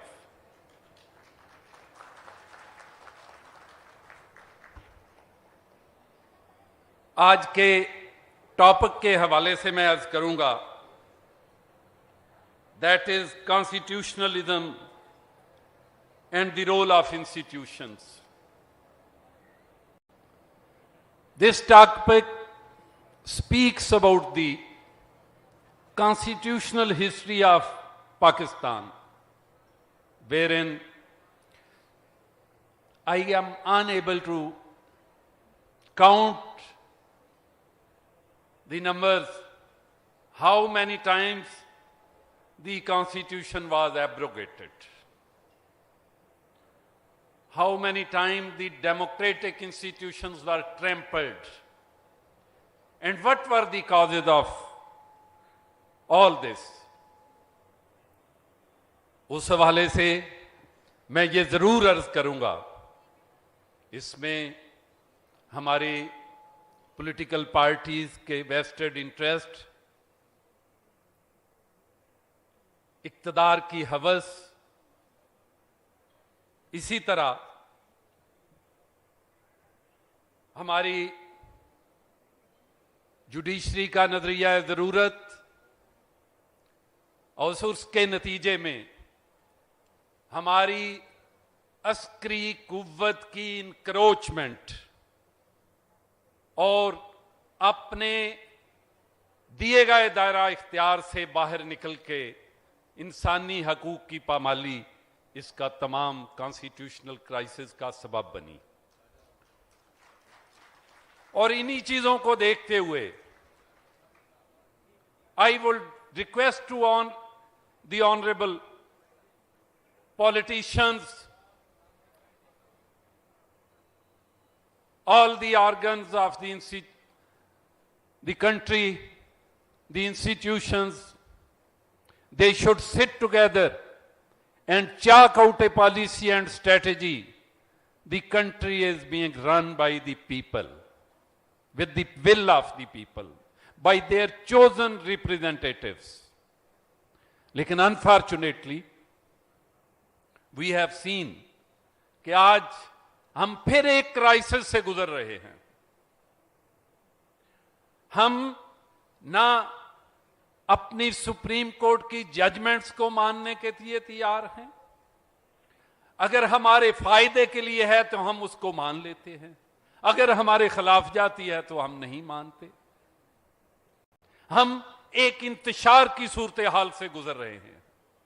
और मैं ये बात इसलिए करना चाह रहा हूं कि आज ख्वातीनो हजरात, फॉरेन डिग्निटरीज और मेरे मुस्तकबिल के तमाम तालिब इल्म और यंग जनरेशन मौजूद है। और हमने अपनी यंग जनरेशन को फ्यूचर के लिए जो लीड देनी है, हमने एक मुस्तहकम पाकिस्तान, एक मुस्तहकम आईन, एक मुस्तहकम डेमोक्रेटिक सिस्टम की बुनियाद रखनी है। मैं बहैसियत president of supreme court bar association ये अर्ज करना चाहता हूं कि मोहतरमा आसमा जहांगीर के दिए हुए उस रास्ते पे चलते हुए आपने देखा supreme court bar association filed A petition before the honourable supreme court for the enforcement of Article 95 of the Constitution, and in consequence whereof a democratic process which pertains to vote of no confidence that was enforced, and in consequence of that democratic process the government was changed. क्या हम नहीं चाहते कि इस मुल्क में आईन और कानून की बालादस्ती हो, आईन की सुपरमेसी हो, कानून की अमलदारी हो? हमें मानना चाहिए when we have the majority we have the authority to rule, but when we lose the majority we must admit that the other party must be given. This is the only way कि आप respect करो अपने mandate को और आप opposition के mandate को respect करो। बट अनफॉर्चुनेटली यहां पे एक इंतशार की सूरत हाल पैदा की जा रही है, and we believe in the supremacy of the constitution and rule of law. और इसीलिए मैं हमेशा ये कहता हूं कि mere on the basis of certain protests, certain mobs, we cannot change the whole legal system. We should not be scared that one comes with hundreds or thousands of people. The honorable judges must adhere to the provisions of the Constitution. They should not be scared from the mob. क्योंकि मैं ये समझता हूं कि मेरी ये जो young generation मेरे सामने बैठी हुई है, इनको सिर्फ हमने जलसे जलूस का दर्स नहीं देना, इनको हमने रूल ऑफ लॉ की बात सिखानी है। आप हमारा मुस्तकबिल हो, आप चाहते हो कि इस मुल्क में इंतशार पैदा हो, आप चाहते हो यहां आईन को बार बार तोड़ा जाए, यहां आप चाहते हो कि यहां डेमोक्रेटिक रूल्स को नाम को पामाल किया जाए। मैं समझता हूं the answer is no.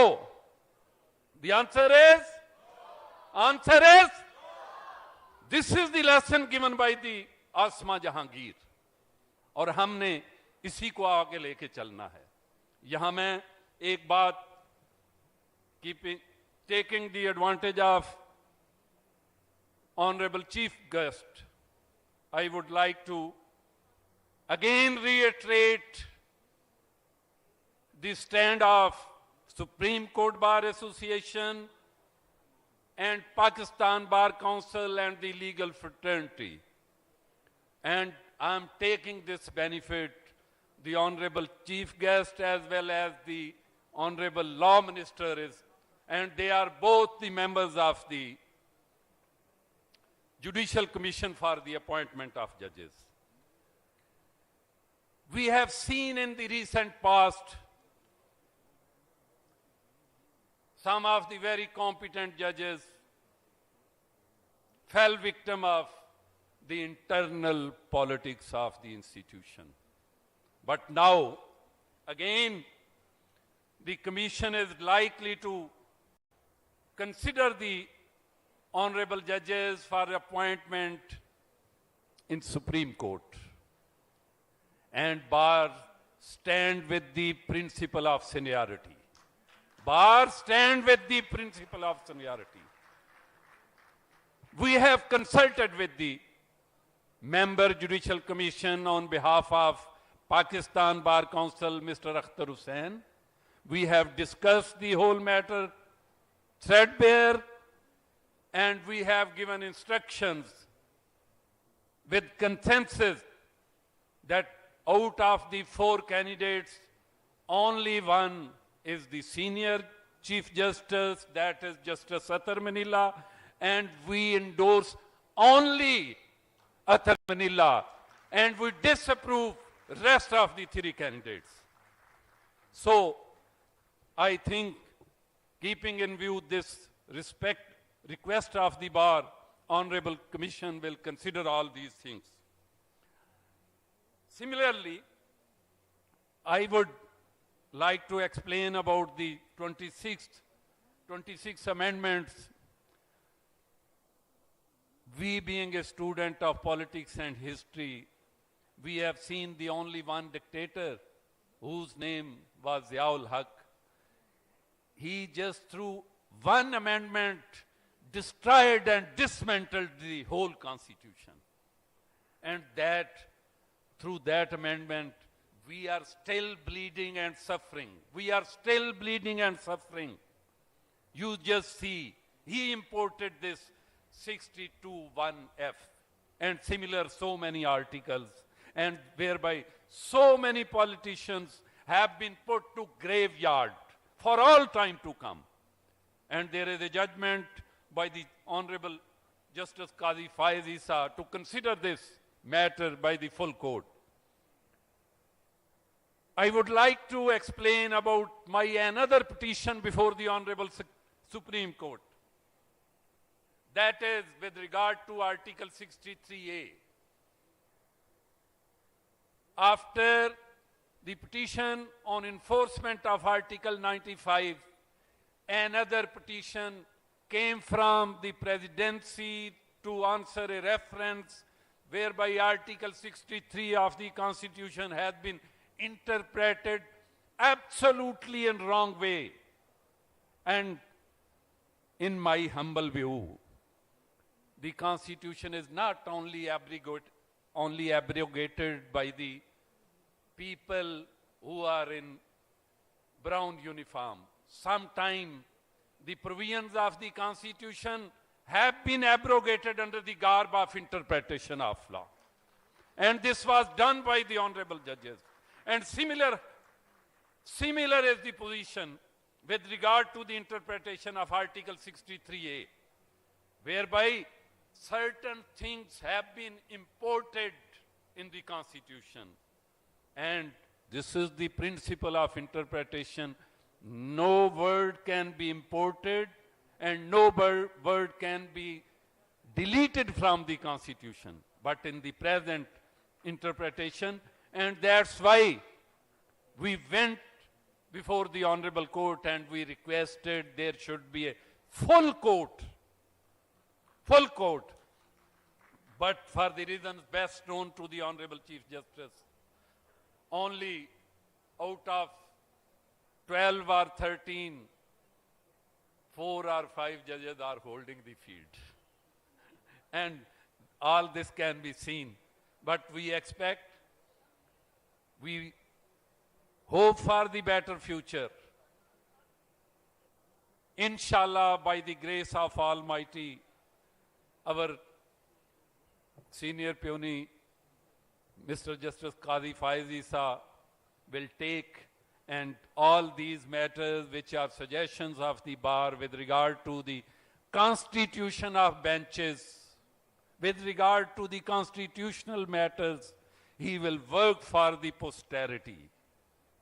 He will work for the posterity. We hope for the best. So,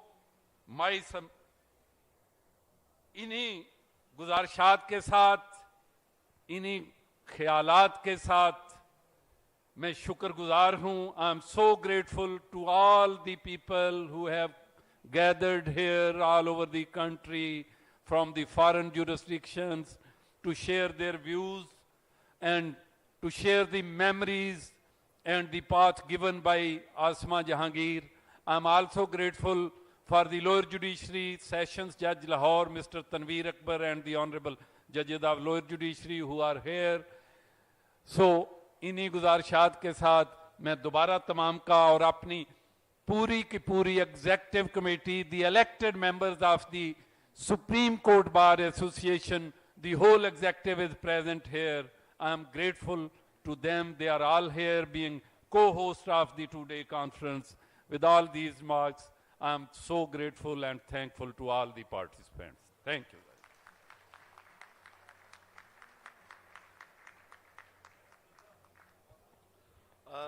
Thank you, Bhoon Saab.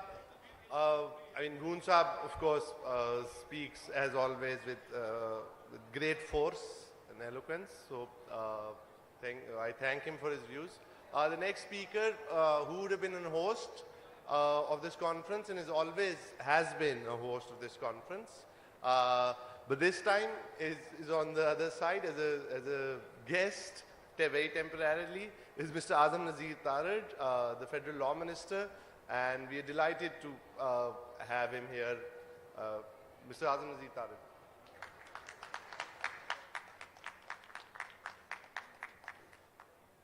Thank you so much, Saroop. Let me make a clarification. I'm not on the other side. I'm still the host of the event.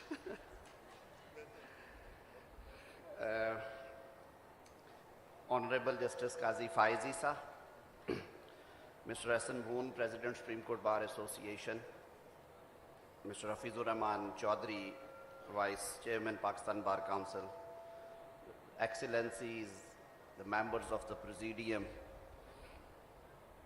bar leaders, representatives of the civil society, my very dear members of the bar and students,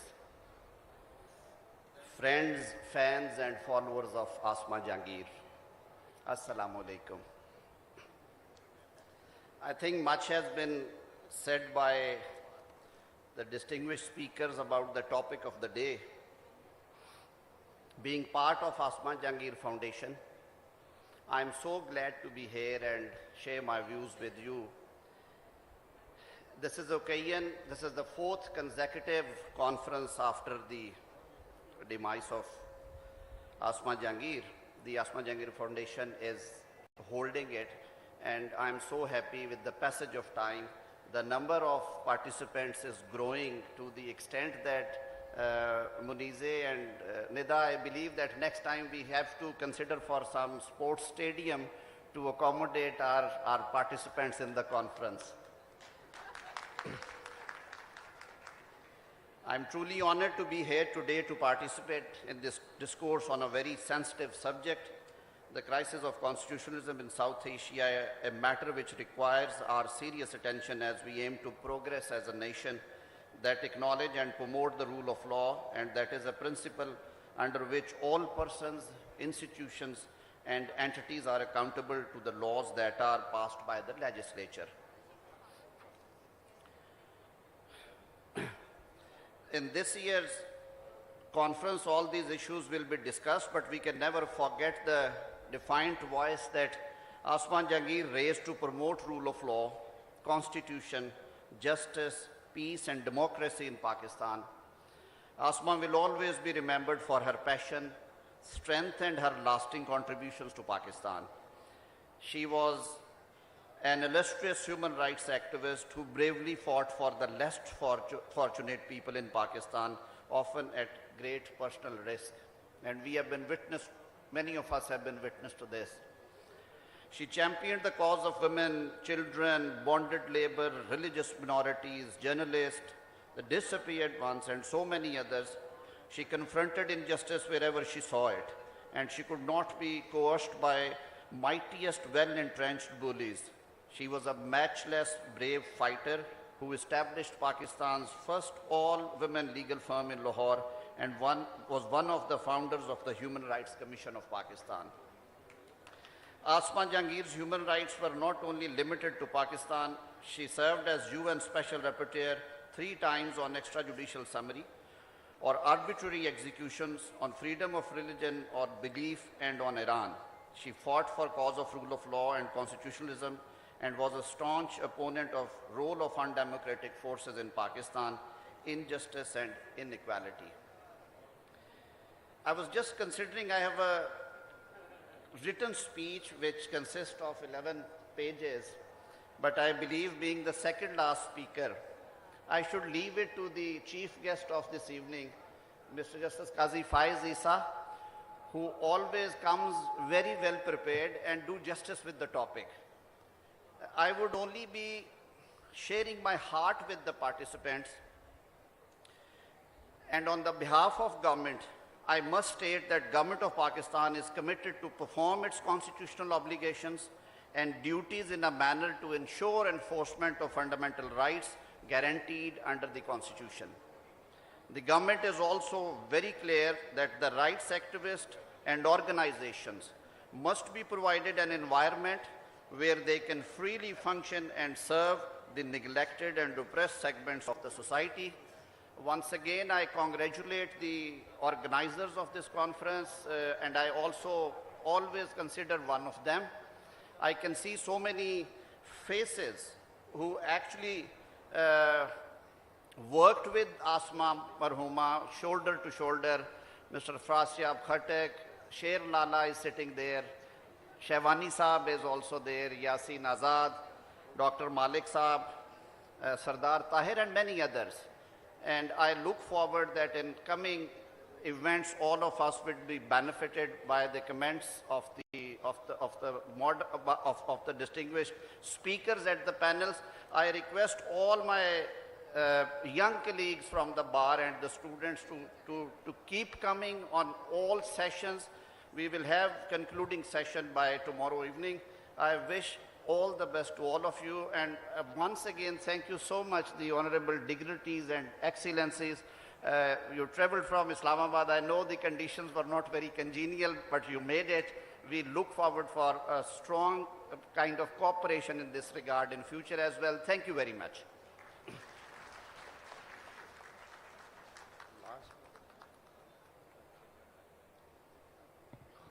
काबिल साद एहतराम ख़वातीन व हज़रात, इससे पहले कि सरूप एजाज साहब chief guest जनाब जस्टिस काजी फायज साहब को दावत ख़ताब दें, मैं एक दरख्वास्त करना चाहता हूँ। ये आज की कॉन्फ्रेंस चूँकि आसमा जहांगीर कॉन्फ्रेंस है और आसमा जहांगीर की रिवायात को लेकर हम अपना सफ़र जारी रखे हुए हैं। आसमा जहांगीर ग्रुप के प्लेटफॉर्म से सबाहत रिजवी एडवोकेट को सेक्रेटरी की उम्मीदवार के तौर पर नामजद किया गया है। मैं दरख्वास्त करूंगा कि उस रिवायत के तसलसल में तमाम लीगल फ्रेटर्निटी के दोस्त और सिविल सोसाइटी के दोस्त 150 साल की तारीख को तब्दील करने में अपना किरदार अदा करें। हाई कोर्ट बार एसोसिएशन की हिस्ट्री में आज तक कोई खातून सेक्रेटरी मुंतखब नहीं हुई। ये चैलेंज उस खातून ने एक्सेप्ट किया है। I request you to consolidate the struggle for the women empowerment in this society. Thank you very much.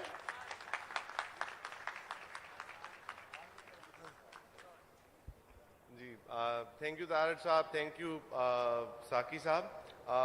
And now, as Saki Saab has said, we'll move to the chief guest for our inaugural session.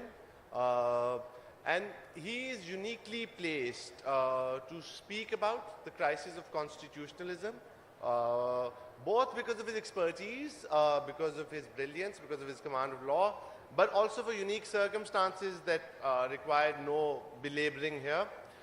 We are delighted to have His Lordship Justice Qazi faez with us. He has been a voice for rule of law, for independence of judiciary, for constitutionalism, and equally importantly, His Lordship has also been a voice from within the institution for judicial reform, for holding the judiciary accountable, for holding himself to the gold standard of accountability. And we are honored and privileged to have him here, Your Lordship.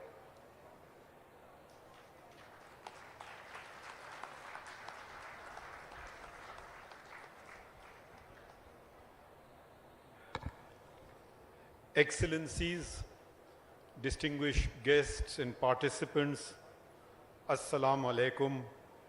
It's a beautiful greeting, peace be upon you. Gender neutral includes the individual, includes collectivism, so I don't think there can be a better greeting than that, and it is meaningful as opposed to a good morning. I don't know what that means. Peace be upon you. We move ahead. I'm truly humbled and deeply honored with, first of all, just to be here to honor a great lady of determination, of, I like the word confrontation used, and resistance. I'm not sure if she would approve of what her daughter said. We don't want to be non-controversial or non-agitational. I don't know. And of course, she was passionate. I encountered her, encounter would probably be the right word, in the Supreme Court when the District Bar Association case was being heard. I was the junior most judge on that bench of the full court, 17 of us, when the 21st Amendment to the Constitution was being discussed, which was whether civilians can be tried by military courts. I was in a minority of 5. We failed, but the struggle continues and shall continue, inshallah. And with the word inshallah, I must honor the Spanish ambassador, and he would say, ojalá. And I see that there is a, I don't know how they knew it, but some of my favorite countries in the world are here on this table. Spain, of course, there is a Spanish connection, as you all by now know. Sri Lanka, where my family, my children love to always go for a holiday, their favorite place. Norway, probably the most beautiful country in the world. Sweden, probably having the gentlest, finest people in the world. And there are many others. Norway also brings something which has brought something good. I mean, of course, I commend that Mr. Knut Ostby from speaking in Urdu. I will not attempt Norwegian. I will recognize the trolls. They were a naughty bit, but trolling now has been incorporated into the English language. That's another Norwegian contribution, maybe not a nice one. Another, moving ahead, this topic is such a vast topic, one doesn't know where to begin and where to end. It is constitutionalism and the role of institutionalism. There is a question mark after constitutionalism. I don't quite know what it meant. The doctrine of trichotomy of powers, or distribution of powers between the legislature, the executive, and the judiciary, is also enshrined in our constitutions. The legislature makes the law, the executive implements it, and the judiciary acts to ensure that everyone is treated fairly. We talk about institutions. In Pakistan, we have a parallel vocabulary now. We assume that there are institutions which are actually not institutions. The armed forces is not an institution. It is part of the executive. Executive branches too, the civilian part, the military part. The judiciary is an institution. The legislature is an institution. Now, Pakistan came into being when the Muslim majority areas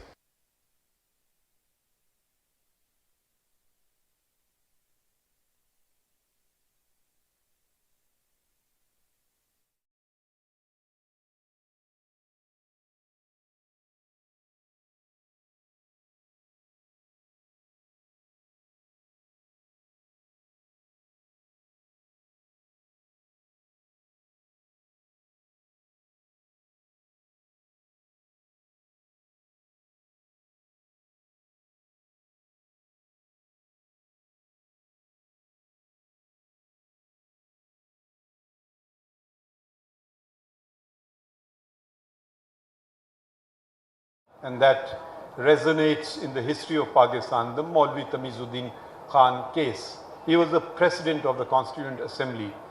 It was dissolved. Prime Minister Khwaja Nazimuddin, one of the leading lights of the Pakistan movement, was kicked out by a bureaucrat, Ghulam Muhammad. So the first attack on democracy, on constitutionalism, was by a bureaucrat, Ghulam Muhammad. This attack was challenged successfully by Maulvi Tamizuddin before the then Chief Court of Sindh, now the Sindh High Court, and the bench was headed by Justice Constantine, other members of Justice Villani, Justice Muhammad Bachal and Justice Muhammad Bakhsh. They unanimously set aside the attack on the judiciary. However, the forces of darkness prevailed in the federal court, where a court headed by the then Chief Justice of the Federal Court, the Supreme Court then was known as the Federal Court, with a majority of 4-1, set aside the judgment of the High Court and sustained the dissolution order, and there was a vote of dissent there, Justice Cornelius. We then get the 1956 Constitution. It didn't last very long. Within 2 years, the executive again attacked the Constitution. That was General Sikandar Mirza and General Muhammad Ayub. This resulted in the ancillary case of the Doso case, presided over by Justice Muhammad Munir, the Chief Justice, and he endorsed the attack, endorsed the rule of Muhammad Ayub, General Muhammad Ayub, in the Doso case, and he then could not find anything within the confines of Constitution, within the great history of Islam, within the great history of civilizations of the world.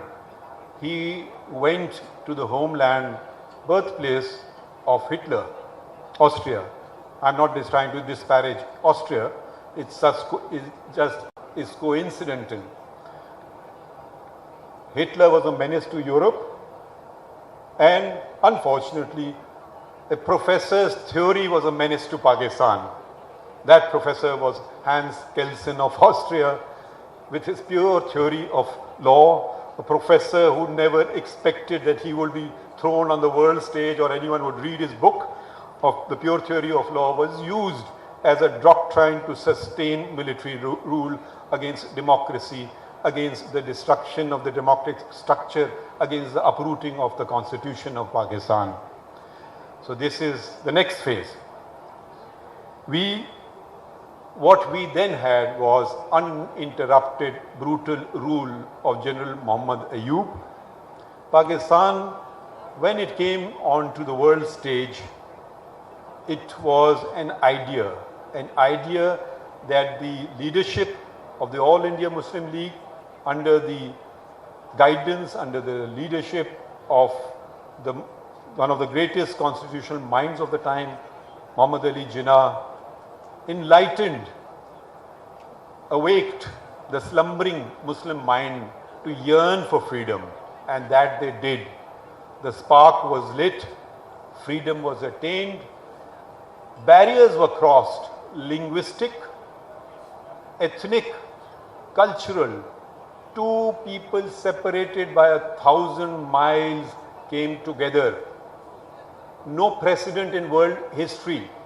The largest Muslim population country in the world was placed on the world stage. It was known as Pakistan, the land of the good or the land of pure. This, however,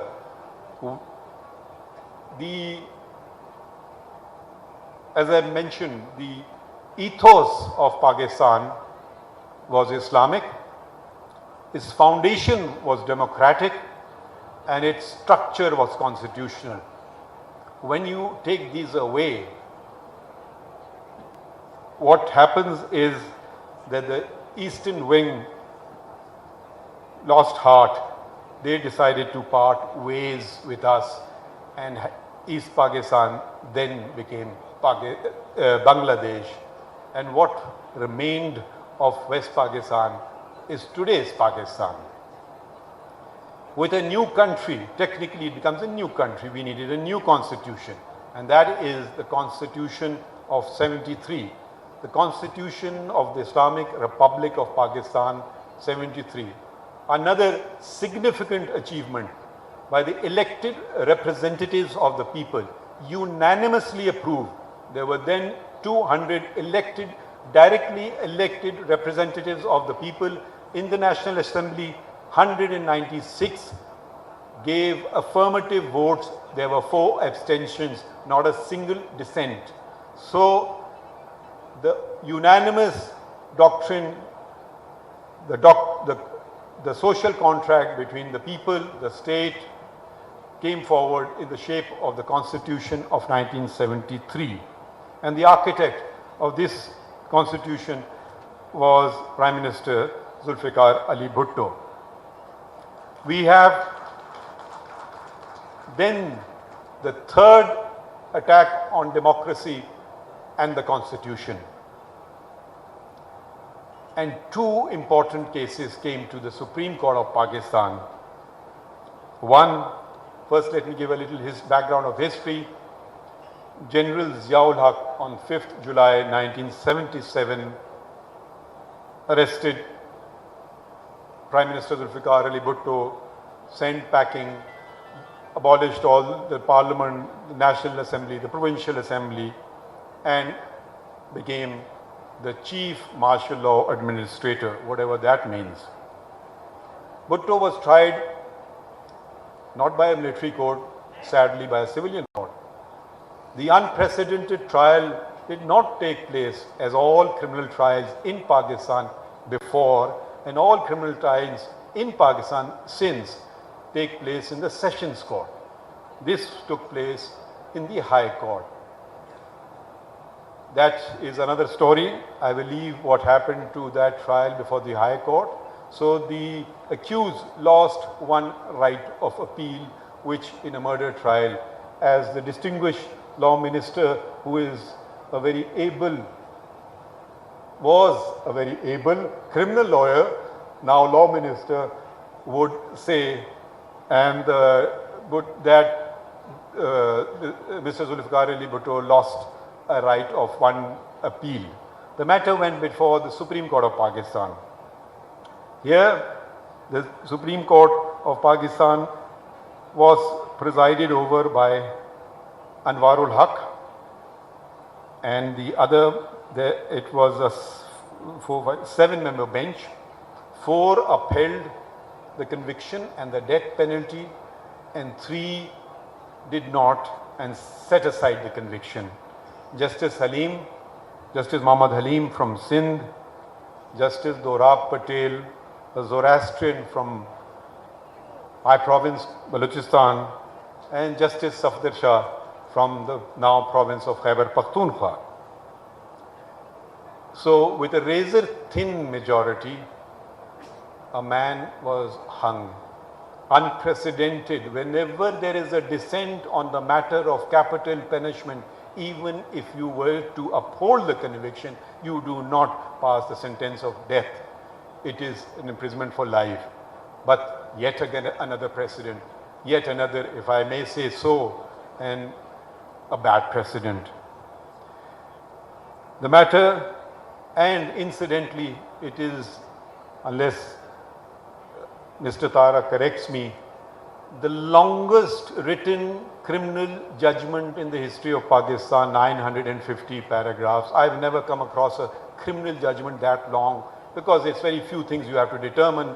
You just have to analyze the evidence and few statements, and that's about it. Anyways, That was the judgment. Maybe it were troubled consciences which makes you write and gave fluidity to the pen. I don't comment. The other important case was by his wife, the Prime Minister's wife, Begum Nusrat Bhutto. This challenged the imposition of martial law. Again, this was presided over by Justice Anwarul Haq, and the petition was dismissed as being not maintainable. Imagine the constitution has been torn up, democracy has been thrown aside, the petition is found not maintainable.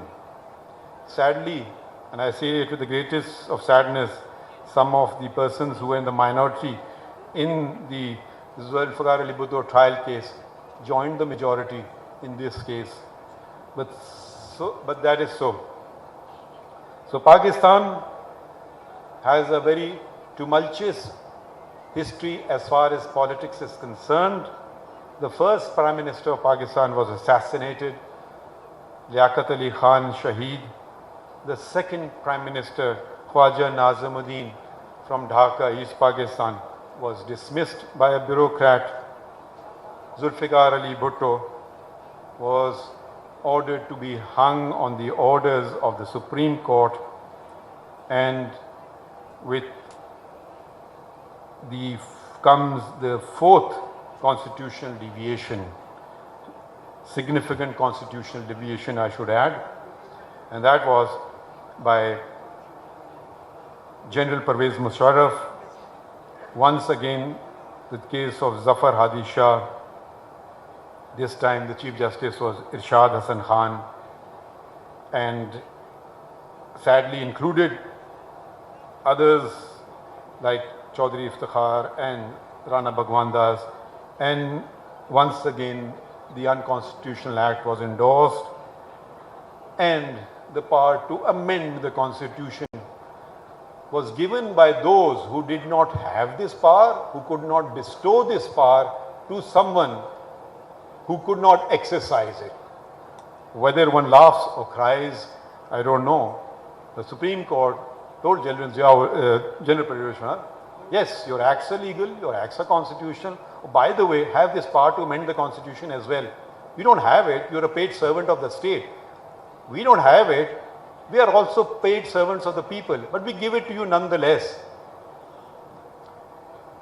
Then what happens on his watch? The former Prime Minister Benazir Bhutto is assassinated.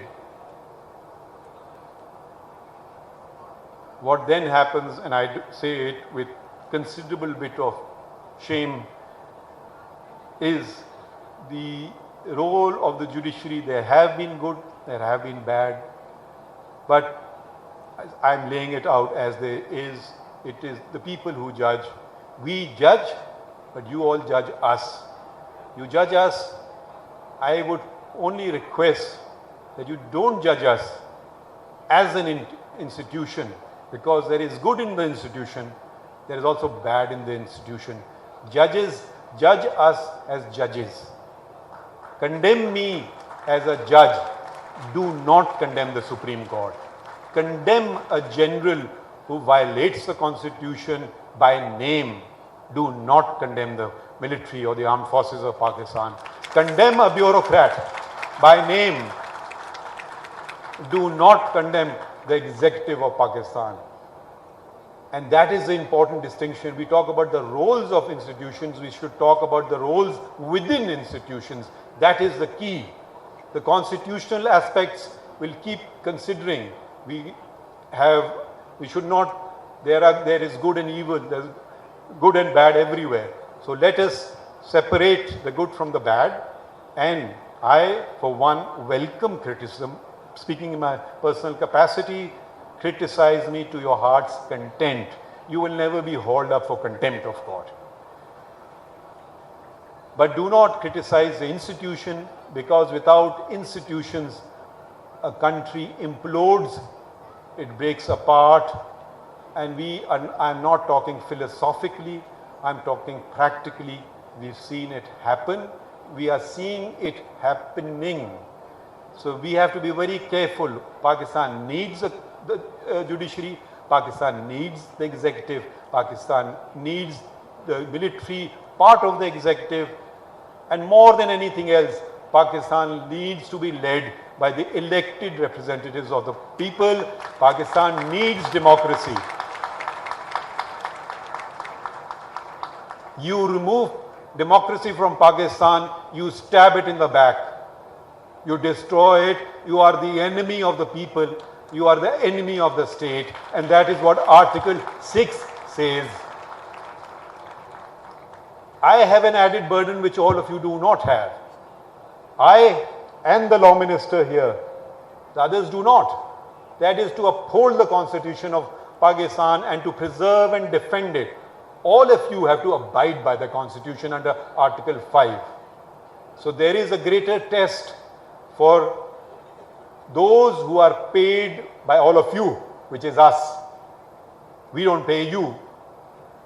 The elected representatives of the people are not paid. They receive a stipend for the duration that they are an MPA, MNA, or as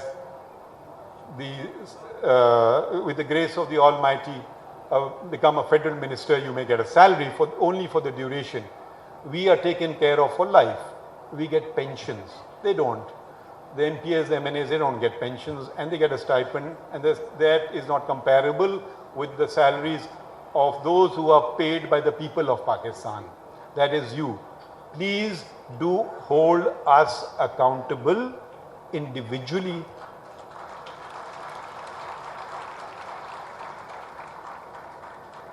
Another Prime Minister removed this time, and this is another first contempt of court law. Never happened before. So we get an assassination, we get a hanging, we get a removal, we get a dissolution, now we get a contempt removal. Does it end there? Sadly, no. Now we're coming into the trickier waters of recent times. Now, another Prime Minister is removed for non-disclosure of notional income which he never received. I'm not going to comment about this judgment. I'm just saying what it says. It says, Mr. Prime Minister, you were entitled to receive salary, you did not receive it, and you did not disclose it. So, you're not a good Muslim. So we sent you home. That's what the judgment says. I won't say if I agree or not. Anyways, that's what it says. And how was it done? Before that, it was preceded by something called JIT. Now, we have become very, by the way, for those who don't know, maybe the foreign guests, it's Joint Investigation Team. Actually a term with which I was also pretty unfamiliar, because in all the laws of Pakistan, you'll search for it, you'll find it only one place, and that is in the Anti-Terrorism Act. I don't think it is found anywhere else, and the distinguished lawyers like Mr. Abid Saki and Mr. Hassan Boone and Mr. Hafiz ur Rahman, whether can correct me whether there is mention of JIT anywhere else other than the Terrorism Act. But anyways, the normal people who do their work, no, you can't do it, we'll do this way. Okay, fine. So we get a JIT. Another very acronym, like we live in a parallel universe sometimes, is PCO. Provisional Constitutional Order. Where is it found anywhere? No, it is not found anywhere. Why do you mention it? Well, you have to mention it. Why? Too complicated. Another acronym which all of us have come to know is FATF. Very few know what it actually means, Financial Action Task Force. And I'm ever so glad that from the grey list we have finally gone to the white list. Now I wonder whether if the international body can impose something on us like the FATF and require compliance, cannot you, the citizens of Pakistan do something similar. Let's call it the CMDC. The Citizens Monitor of Democracy and Constitutionalism. Is that a good acronym for you? Citizens Monitor of Democracy and Constitutionalism. Monitor us all. Monitor those in power. Monitor those whose salaries you are paying. Monitor those whose pensions you are paying. How would I translate it? I was going to speak in Urdu, but for the respect to our foreign guests, I decided to change to English, and probably Urdu में इसको शायद कहा जाए जमहूरियत और आइन के शहरी निगरान. शायद आप में से जो बेहतर उर्दू जानते हैं वो बता सकेंगे. जमहूरियत और आइन के शहरी निगरान. And let's have a black, grey and a white list. Let me start with my own institution. यानी कि काली, सुरमाई और सफ़ेद लिस्टें बनाइए. Not of institutions but of individuals within the institutions. Now, let me speak about my institutions. I don't want to raise fingers at other institutions.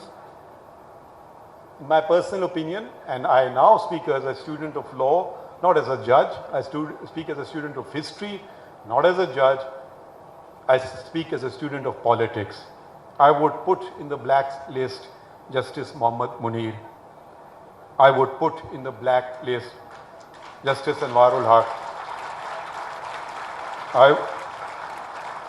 I would put in the black list Justice Irshad Hassan Khan.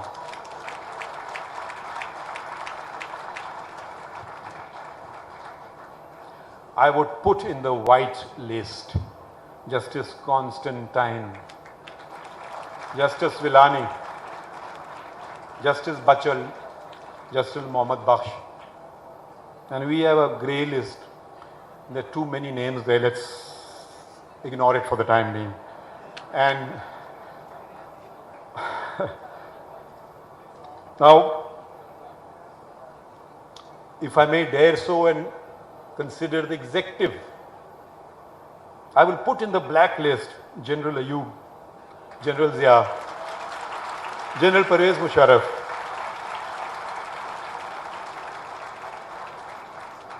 Now, I'm not making any sort of statement, but I would put in the white list 2 white Englishmen, not because they are white.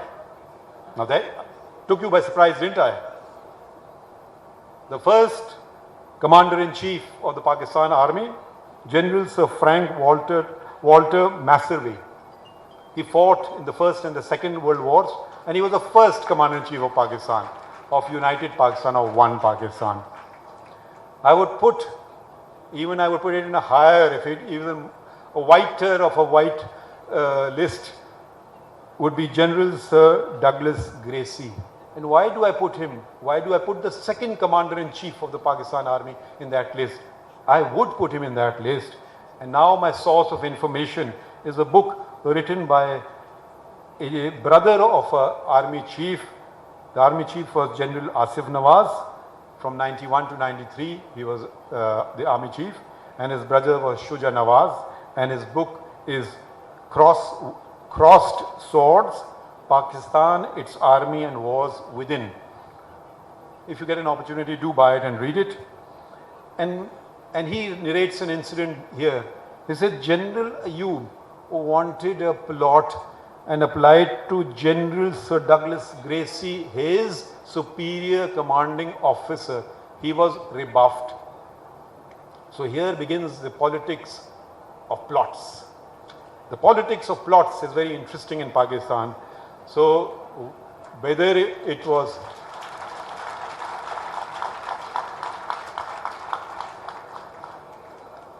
and I don't raise fingers on other institutions because they say when you raise a finger 4 point towards you, let me address the fingers pointing towards me. And my institution and those within it, there is, as you know, Article 19A of the Constitution of Pakistan, It's one of the many countries, or the many civilized countries of the world do not have this. It's a right to access to information in all matters of public importance. Now, someone filed a writ petition somewhere, I read about it in the newspaper, that the Supreme Court has filed a writ petition and the case is pending before the High Court. What? Nobody asked me. I'm supposed to be a judge of the Supreme Court. Registrar Supreme Court. Is he more powerful than me? Oh, I wrote a letter. I wrote a letter to the Chief Justice of Pakistan. The letter is dated 16 December 2021. And I quote just one line from it. It's a long letter. Can a public institution... let me explain.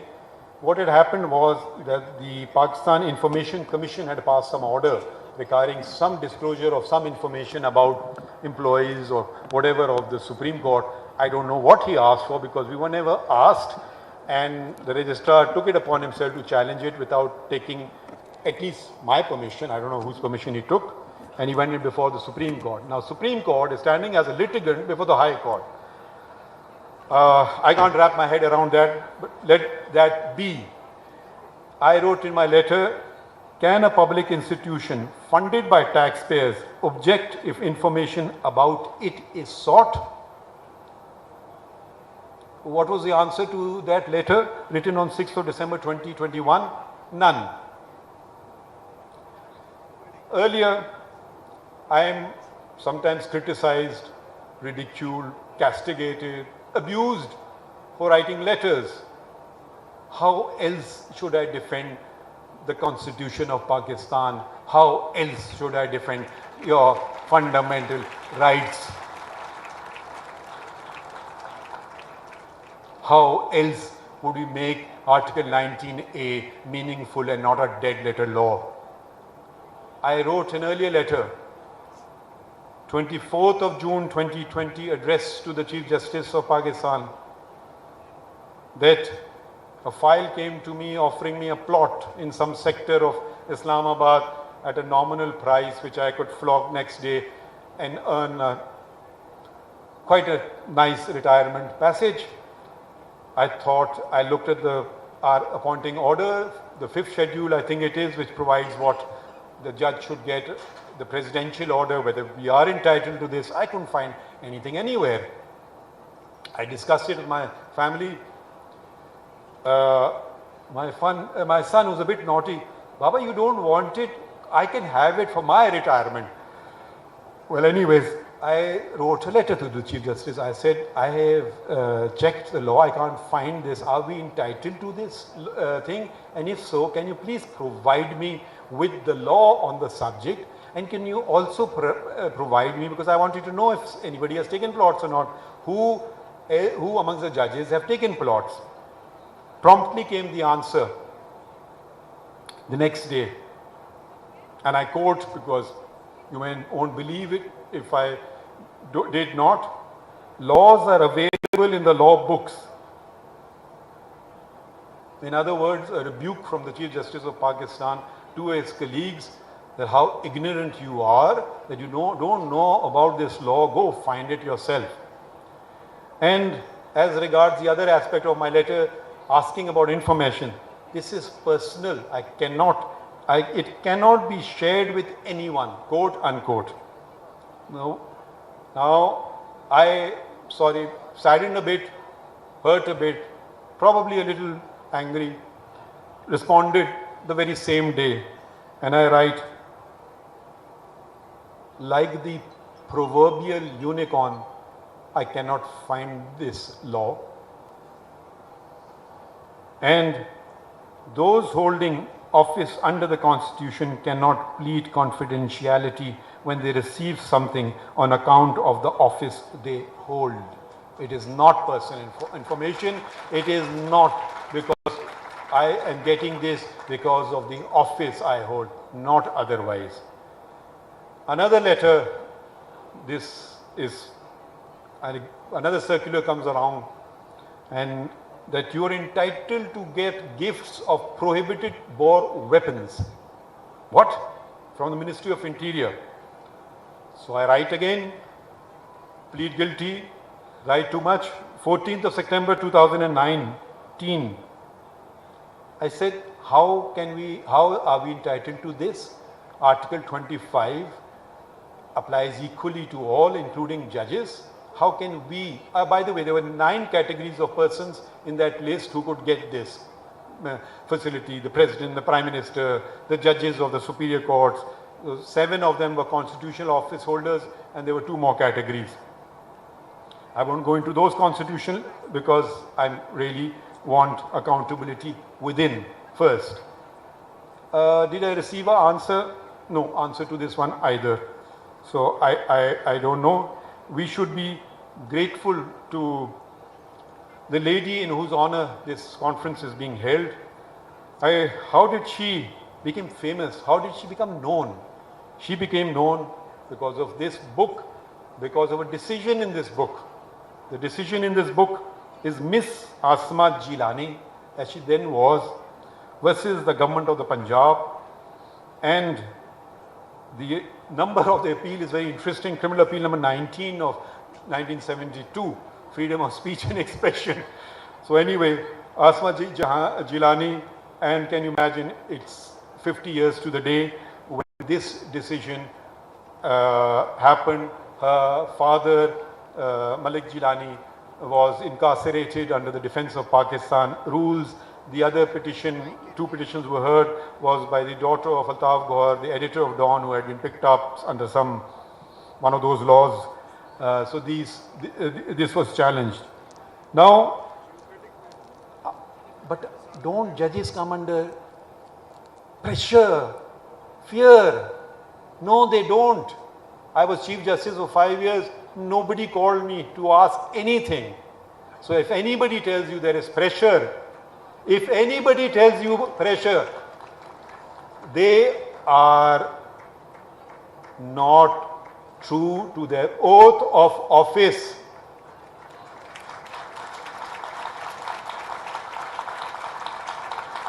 If anyone says we are being pressurized with someone, and you can't, as the saying goes, if you can't handle the heat in the kitchen, get out.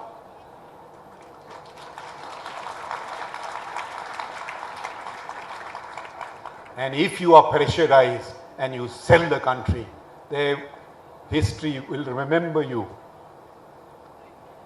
You all will pass judgment. There won't be any consequences. It will be in the history books. Those persons, like myself, would have gone away. And now, how it saddened me.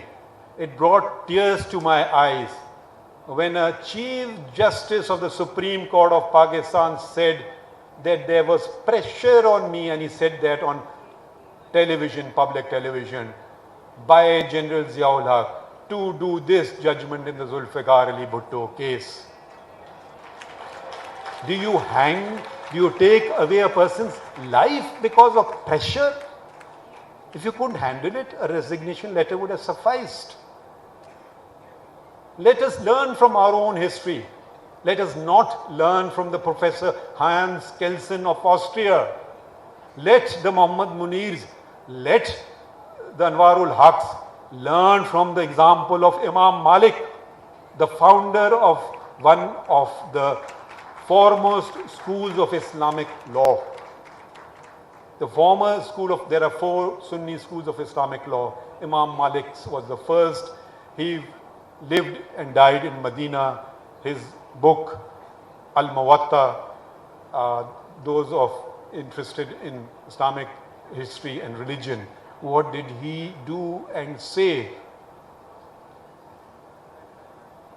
He gave a ruling, religious ruling, which we call fatwa, saying that divorce under compulsion is no divorce. Now, on its own, you would say, well, why should he suffer for that? Well, he did suffer for that, and I would like to read you his exact words.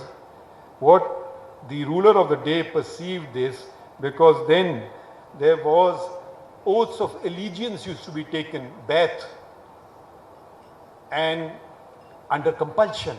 So the ruler said that by analogy this will be used against me, that if a divorce under compulsion is no divorce, then an oath under religion says no divorce. So he was called upon to recant. He said, I will never recant what I believe to be the faith, what I know to be the truth. What happened to him? He was imprisoned. He suffered indignities. He was tortured. Still did not recant. All he had to, then he was told, stop, okay, you don't want to recant, stop telling people about this thing, that divorce under compulsion is no divorce. He didn't do that either. So he was paraded through the streets of Medina. It was a great humiliation for a great scholar to have his beard shaven off. That indignity he suffered, and he was paraded. So if I shave off my beard, probably you may not recognize me. So whilst he was being paraded, he said, Anas bin Abbi, and he introduced himself. He said, those of you who recognize me would recognize me that I am Malik, the son of Anas. And those of you who don't know that I am Malik, son of Anas, and I say, divorce under compulsion is no divorce. So this is our glorious tradition. No pressure. Is he the solitary example? No. Come to the another founder of Abu Hanifa, and this part of the world, Muslims, majority at least, are belonging to the Hanafi sect of Islam. What happened to him? He told the ruler, and he did not, this is after the Umayyad Caliphate was overthrown by the Abbasids, and Safa, as you know, was a barbarian who killed many, and his brother Abu Ja'far al-Mansur was considered the founder of the Abbasid Caliphate. And he did not recognize his authority. This is Imam Abu Hanifa. He was nobody, no judge, he was an ordinary person. He said, a Muslim republic is founded on the collective endorsement of the people. If I may say for the audience in Urdu, खिलाफत मुसलमानों के इज्तिमा और से होती है, मशवरे से होती है, इज्तिमाई मशवरे से होती है. Laying down the foundation of democracy. What else is democracy? He used to criticize the judgments, the actions of the ruler. So what the ruler did, he said, okay, you know so much, I appoint you as the Chief Justice. He says, no, I will not. I do not accept, because he did not want to accept anything, because he did not consider the rule legitimate. So he was given 110 lashes as punishment. He did not recant. He was then offered, okay, I appoint you as the Mufti. Mufti is the person who could give authoritative finding on a provision of Islamic law. I mean, maybe someone else can better put it, but that's the best I can do. So he was imprisonment, and he died in jail. And he left a will, and this is very significant, and this is what he suffered.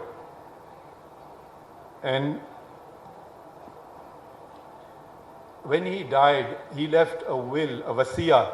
It's a very famous wasiya of Imam Abu Hanifa, which said that do not bury me in any land which is under the illegal occupation of this ruler. So, and the ruler, Al-Mansur, when he read this, he said, Man yazarni man Abi Hanifa hayyan wa mayyatan. And if I may translate it, that मुझे Abu Hanifa से कौन बचा सकता है जिंदगी में भी और मरने के बाद भी. In other words, who will save me from Abu Hanifa while he was alive and while he is dead?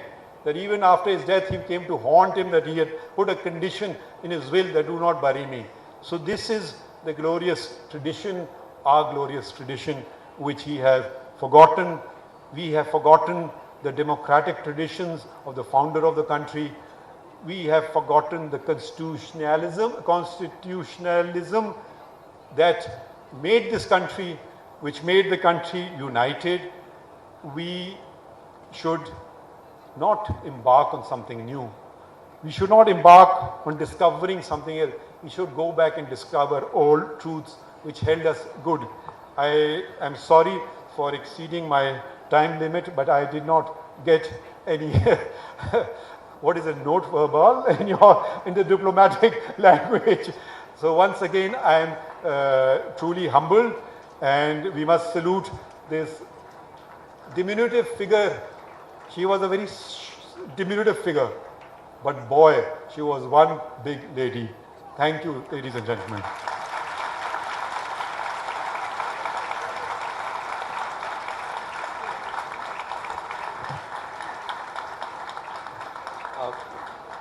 Thank you, Your Lordship. With this, we come to the conclusion of our inaugural session. For the next 2 days, there will be several sessions on constitutionalism, on gender justice and equality, on climate change, on economic justice, and the conference ending tomorrow in the evening with the chief guest of honor being the foreign minister and the chairman of the Pakistan People's Party, Bilawal Bhutto. For the moment, we'll have a break, and there will be lunch.